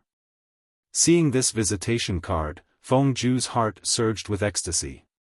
Ever since he suffered a loss at the hands of Prince Changshu, both he and Huang Song had noticed Prince Changshu's chief strategist, Yang Si. Yang Si was not well known. After all, to become an official or a scholar in Dongqing, there was a requirement for one's family background. People like Yang Si naturally belonged to the lower class. Therefore, Prince Changshu recruited him, which was why Yang Si went to him and was put in an important position. Unfortunately, Prince Changshu was not a wise ruler after all. Yang Si was soon given the cold shoulder. Feng Ju did not expect Yang Si's visitation card to appear on Huang Song's table. This meant that Yang Si had already left Prince Changshu and was currently without a master. If his lord, Huang Song, could recruit this person, it would be like adding wings to a tiger, and his foundation would be stronger. Although Deyang district had not experienced war, this small county also had its own ecological circle. The forces between them were complicated. Huang Song had indeed put in a lot of effort to completely control these and become the veritable magistrate of Deyang district. As soon as the situation stabilized, Feng Ju sent letters to his former classmates and friends. Now, there were already many replies with good news. Unfortunately, they had not come over yet. There were too few people who could be used in Deyang district. Now that Yang Si had come, and he was a genuine talent, how could Feng Ju not be happy? No one would complain about having too many talents, let alone Yang Si, who was a top-notch talent in a certain field. Feng Ju calmed himself down and quickly sent someone to invite Huang Song over. On the other hand, he carefully asked the concierge, "Do you know where the person who sent this visitation card lives?" Feng Ju glanced at the handwriting on the visitation card. It was well written and did not seem to have been written by a treacherous person like Yang Si. He thought about it and reckoned that this visitation card should have been written by Yang Si's boy servant on his behalf. The concierge glanced at the visitation card and was startled. He looked a little embarrassed and kept dodging Feng Ju's gaze. Feng Ju frowned and realized that there might be a twist in this. His heart skipped a beat, and he had an ominous premonition. He quickly asked, "Wait, how many days ago was this visitation card sent? Or, did you do something disrespectful to him?" How could the gatekeeper endure Feng Zhu's increasingly imposing manner? He was so scared that he quickly waved his hands, but he couldn't say anything useful. The more Feng Zhu looked, the more he felt that things were getting worse. He slammed his palm on the table, making a thunderous sound that made the gatekeeper's heart tremble. He said, "Tell me the truth, don't hide anything." The gatekeeper was so scared that he was trembling all over. Cold sweat flowed down his back in no time, drenching his clothes. He closed his eyes and accepted his fate. This card was sent here 3 days ago. I didn't disrespect that person, 3 days ago. Feng Zhu widened his eyes and stared at the gatekeeper. His heart was burning with anger, and his right hand was clenched into a fist to prevent himself from losing his composure. "Tell me everything that happened that day in detail, word for word. Otherwise, you know the consequences." Feng Zhu suppressed the raging anger in his heart and said to the gatekeeper, "Do you know what a big mistake you've made? I hope I can make up for my mistakes. Otherwise..." In fact, even if the gatekeeper didn't say it in detail, Feng Zhu could guess some of it. He was just flipping through the visitation card out of boredom. This card was placed at the bottom, but according to Huang Song's serious attitude in dealing with official affairs, it was impossible for him to pile up official duties. The only possibility was that the gatekeeper had made the decision to place this visitation card at the bottom. The gatekeeper knelt on the ground. When had he ever seen Feng Zhu speak so harshly? In the past, this noble young master had always been gentle and dignified, with a lazy smile on his face. He treated people very well and didn't put on airs. Now, he suddenly showed his imposing manner as a son of an aristocratic family. The gatekeeper was so frightened that he naturally said whatever he wanted to say. As soon as he finished speaking, Huang Song came in from the outside sleepily. Seeing the gatekeeper kneeling on the ground and trembling like a sieve, Feng Zhu was still angry. He said, "Brother Zhu, what big mistake did this little gatekeeper make you so angry?" "Don't be angry, I'll settle the score for you." Even though Feng Zhu was full of anger, in the face of Huang Song's mischievous attitude, he suddenly couldn't get angry. He threw the visitation card in his hand into Huang Song's arms, pointed to the gatekeeper and said, "Take a look yourself. This wicked servant has ruined a lot of things." Huang Song was surprised. He had known Feng Zhu for so long, and this person had rarely been angry. Once he was really angry, it was definitely not a small matter. Thinking of this, Huang Song quickly opened the visitation card. When he saw the name inscribed, his whole face twitched. The culprit who had once pulled him down from the position of colonel had actually come to send a visitation card. This feeling was really dreamy. However, Huang Song immediately realized that this was a good opportunity to recruit talents. Although he had many useful people under him, most of them were relatively mediocre, and top-notch talents were still scarce. Feng Zhu had already written to his classmates and friends, but only a few of them replied affirmatively. Most of the others were taking a wait-and-see attitude.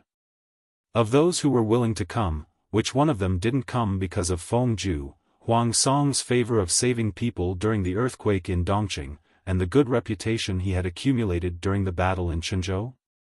Otherwise, based on Huang Song's background alone, why would those nobles pay any attention to him?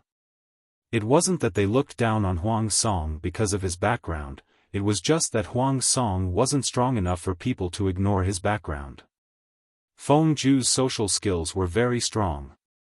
He had made a lot of friends when he was studying in the academy, and they maintained correspondence all year round. Therefore, Feng Zhu could bring a group of capable talents to Huang Song.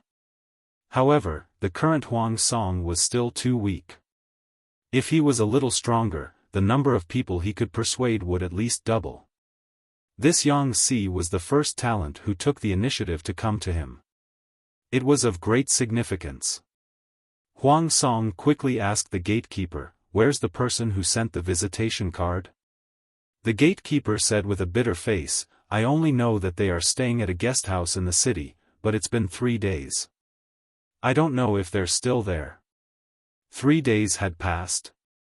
Huang Song looked at the visitation card in surprise, then looked at the gatekeeper, and then looked at Feng Ju, who was still angry. Well, he could understand why Feng Ju was so angry. Feng Ju's temper was still good, and he always maintained the reserved demeanor of a son of an aristocratic family. If it were Huang Song, he would have kicked the gatekeeper to vent his anger.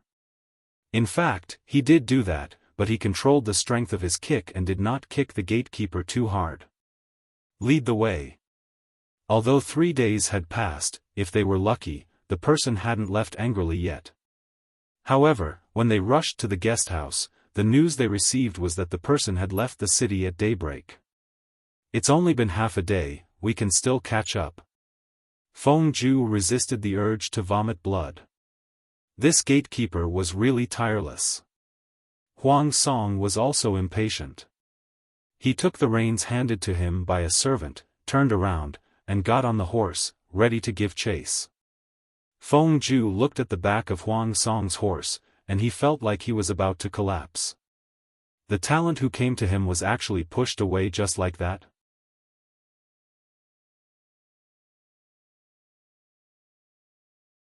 Chapter 535.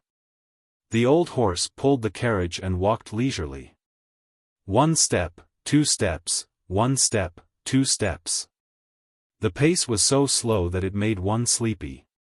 Although they had been walking for half a day, they were not too far away from Diyang district. The boy servant sat outside the carriage and muttered, "Sir, what if the person in charge of Cheng'an district isn't Mr. Zixiao?" the boy servant asked worriedly. Yang Si lifted the curtains on both sides and rolled up a book in his hands. The handwriting on it was delicate and powerful. Although it was not the work of a master, one could see the foundation of the handwriting. It had its own style, which was completely different from the boy servant's regular handwriting style. After listening to the boy servant's complaints, he said, "You're so unpredictable. If it weren't for my good temper, I don't know how much you'd suffer. You were the one who said you wanted to come to Diyang district and Cheng'an district. Now, you're the one who doesn't want to go." The boy servant muttered, "I'm just worried. I ran into a wall in Diyang district this time. What if I run into a wall in Cheng'an district too?" It was very dangerous to go out, especially when the situation in the north was unstable. There were conflicts between the Tsing-Yi army and the Red Lotus group everywhere. There were countless mobs who became bandits. The master and servant could arrive in Diyang district safely, but it did not mean that they could arrive in Cheng'an district safely. Yang Si said, "You're worrying too much. Instead of worrying unnecessarily here, why don't you think about what to eat for lunch today?" "I refuse to eat dry food." The boy servant said with a bitter face, "You're still picky at this time. It's hard to serve you." The master and servant chatted again. After about an hour, the sound of hooves could be heard behind them. Yang Si frowned and leaned a little closer to the window to take a look. He saw a young man in clean clothes galloping on a horse. From his appearance, he should be the son of a wealthy family, but at this moment, it was as if his buttocks were on fire, and he had an anxious expression on his face. Huang Song saw the carriage in front of him moving slowly. He suddenly pulled the reins and saw a thin man sitting inside through the window. His cheeks were a little plump, and his eyes were gentle. His eyes were like dark deep pools, and his lips were naturally upturned. No matter from which angle one looked at him, he was an amiable man. He was far too different from the Yang Si in Huang Song's imagination. When he saw the young attendant sitting outside the carriage, dressed in old clothes full of colorful patches, he stared at him with wide eyes. "Hero, what do you want to do?" The servant looked at the other party in panic and tightened his grip on the horsewhip in his hand. When Huang Song saw the page boy, he couldn't help but think of what the gatekeeper had said. His eyes lit up as he looked at Yang Si in the carriage.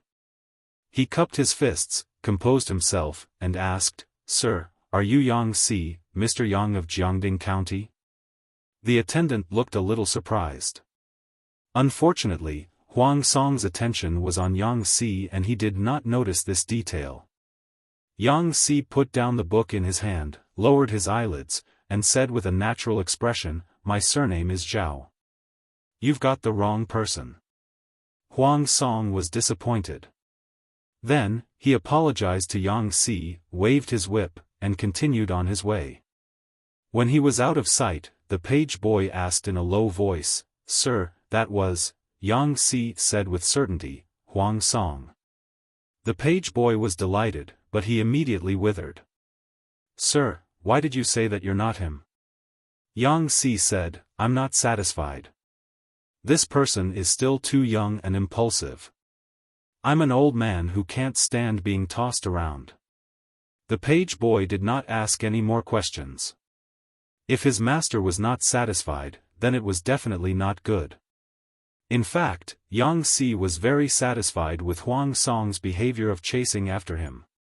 If Huang Song became more stable and mature in a few years, Yang Si felt that this person was indeed worth a try. He was able to disregard the past grudges and chase after him all the way. Just this action alone was more than 10 times better than Prince Changshu. Yang Si said, "Wait a few more years. This person might be a hidden dragon. Now, let's go to Qingan district to find Zixiao to collect our debt and freeload for a few years. If Huang Song doesn't become crooked, we'll make another trip to Diyang district." Even if he left the mountain to look for a wise master, this was also about timing. He was indeed very satisfied with Huang Song. However, the timing was not right now. Naturally, Yang Si would not go back to him. The page boy was almost confused by his master, but he only needed to follow orders. Huang Song rode the horse and searched for an entire afternoon. There was no one who matched Yang Si and his servant on the road. When he thought about it again, he was immediately annoyed. That pair of master and servant was definitely Yang Si and his servant. When Feng Ju saw Huang Song return with a disappointed face, he asked about the situation and knew why Huang Song did not stop them. He sighed and said, "I'm afraid that Yang Si is angry." Huang Song felt uncomfortable and was quite critical of Yang Si's actions of playing tricks on people. He said, "Their carriage can't drive fast. If we send troops and horses, we can intercept them." Feng Ju frowned and said tiredly, "Forget it. The people's hearts are not here. What's the use of stopping them?" If the concierge had not caused trouble, Yang Si would have been taken in. Unfortunately, such a big problem had arisen. Among the truly talented people, which one of them wasn't arrogant and prideful? After being treated coldly for 3 days, Feng Ju would feel angry even if he were in Huang Song's shoes, let alone Yang Si, who had some grudges with Huang Song. Since Feng Ju had said so, Huang Song could only give up dejectedly. On the way north, the number of refugees they saw increased several times, but there was no despair or numbness on their faces. This surprised the page boy and Yang Si. After asking carefully, they found out that these refugees were rushing to Qingan district, Maolin district, and Jiaoping district. They're recruiting people there now. 3 meals a day will be provided. At least they won't starve there. I heard that if they do well, they can even be promoted and rewarded. In the future, if they settle down in the county town, they can even get their own land and rent a house in the county town. Many refugees talked about this. In addition to some doubts, they were more hopeful about their future lives. Yang Si and his servant slowly rushed to Qingan district. From afar, they could see people working on the city wall. Even though it had been more than a month, they could still tell from the traces on the city wall that the tragedy of the siege had been. The page boy could not understand, but Yang Si found a way. There were many refugees waiting outside the city. There were 2 roads to enter the city. One was for the people in the city to enter and exit, and the other was for the refugees. The current Chang'an district was like a dance on the tip of a knife. Every step was extremely dangerous. The guards in the city were not as strong as what outsiders saw. If there were people with bad intentions among the refugees, they might cause trouble. Therefore, the screening of refugees entering the city was extremely strict. Even if they were refugees, the people in charge of the inspection were divided into 2 groups. One group was men, and the other group was women. The refugees had to queue up and be divided into 2 groups according to their gender for inspection, registration, and review. The page boy did not go to the group of refugees. Instead, he went to the tall city gate that was wide open. As expected, they were stopped. The page boy said, "My teacher and I are not refugees. We're here to look for someone." The guards at the city gate asked, "Looking for someone?" The page boy said politely, "The manager of Chang'an district, Wei Ci, Mr. Wei Zixiao."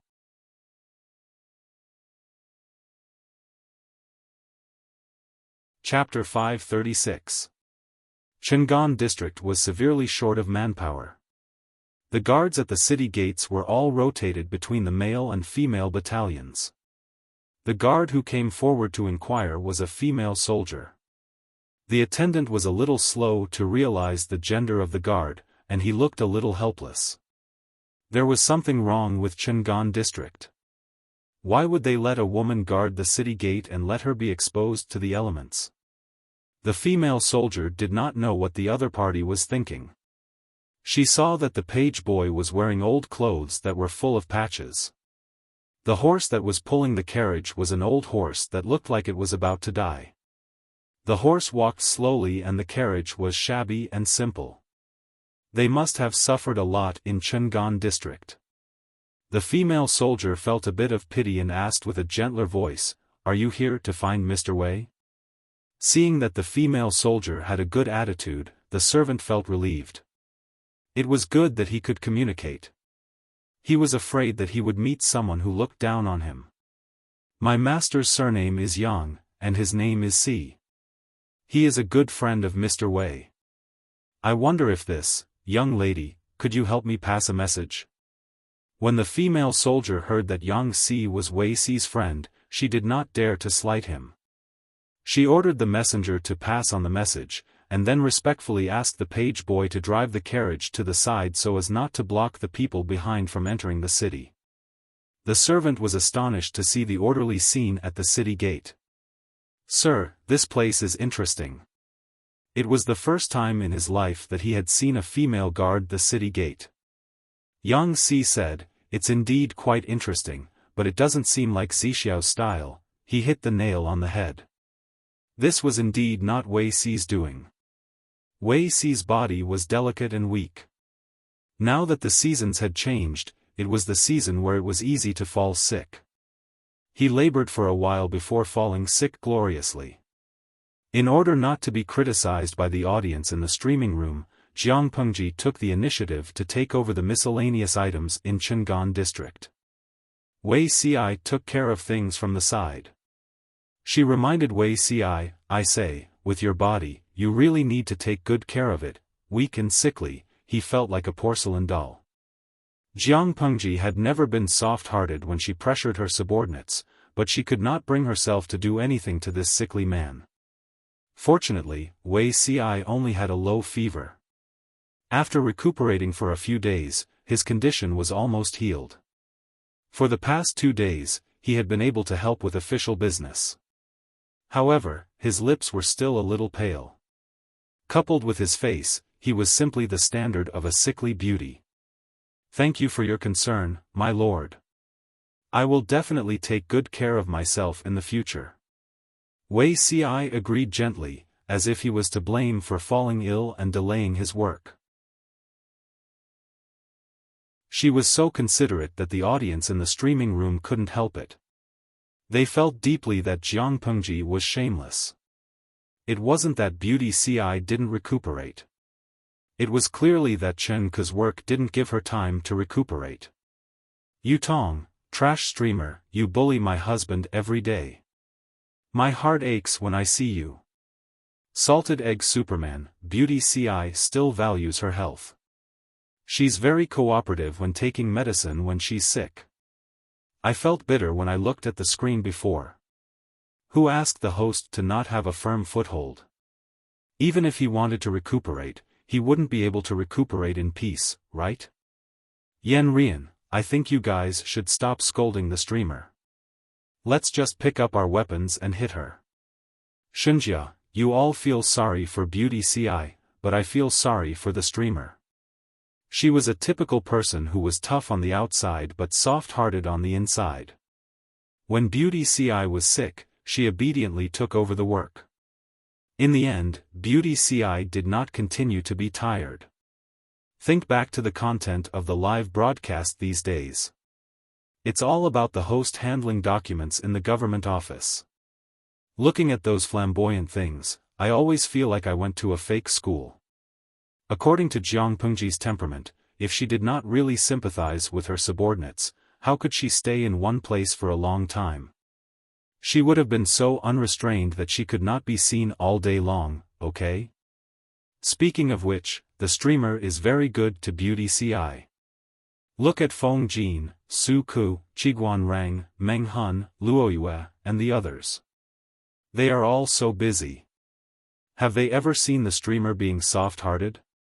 It was not appropriate for Wei Ci to waste his energy now, but he would carefully organize the bamboo slips according to the order of importance. The most important bamboo slips that needed to be dealt with the most were placed in a position that was convenient for her to reach. The slightly less important ones were placed in the first category. His expression was serious and he was very meticulous in his work. Jiang Pengji picked up her pen to deal with the documents, annotated, or gave instructions. Occasionally, she looked up at Wei Ci. Wei Ci noticed her gaze and asked in amusement, "Why are you looking at me like that, my lord?" Jiang Pengji said very honestly, "You're gentle and virtuous. If we were husband and wife in our previous lives, you would definitely be a good wife." Wei Ci's hand trembled and the bamboo slips fell to the ground with a thud. He raised his hand to pick them up, but he accidentally touched the table. The bamboo slips that had been piled high fell into a pile. His face was pale and he lowered his head. He quickly picked up the bamboo slips and put them back in their original places. After a while, he pretended to be calm and asked with a pale face, "Why did you have such an absurd idea, my lord?" Jiang Pengji said, "I have some small habits when dealing with official affairs. I won't let people know unless they are extremely trustworthy." She had naturally experienced a lot of competition and tests to be able to climb to the pinnacle of power in the federal military from an ordinary, genetic warrior. Not only did she have to guard against external enemies, but she also had to pay attention to internal abnormalities. Under such circumstances, how could her vigilance be weak? Wei Ci was quite familiar with Jiang Pengji's habits. If he had not spent a long time with her, it would have been impossible for him to know that. She had tested him a few times in the past. Now, she was just more certain of the guess in her heart. Wei Ci's lips moved. Jiang Pengji suddenly said, "It's just a joke. Zixiao, don't take it seriously." He only felt that his palms were soaked with cold sweat. The atmosphere in the government office was quite cold. At that moment, the arrival of the messenger broke the deadlock. Wei Ci secretly heaved a sigh of relief. He couldn't wait to get up and ask the messenger. His back view made it seem like he was fleeing. "What's the matter?" he asked. The messenger said, "There's a pair of master and servant outside the city. They claim to be your friends." After Qingan district was conquered, Wei Ci drafted several letters, intending to lure a few friends over. However, he had been too busy recently and had a minor illness. The letters had not been sent yet. "Who is it?" "They claim to be Yang Si from Jiangding County," the messenger replied. Yang Si? Wei Si's mind went blank for a second. Jiang Pengji's ears were very sharp. She asked, "Zixiao's friend is here?" Wei Si's previous nervousness was swept away. Surprise surged in his heart. Even his voice sounded a little cheerful. "Yes, Jing Rong is here."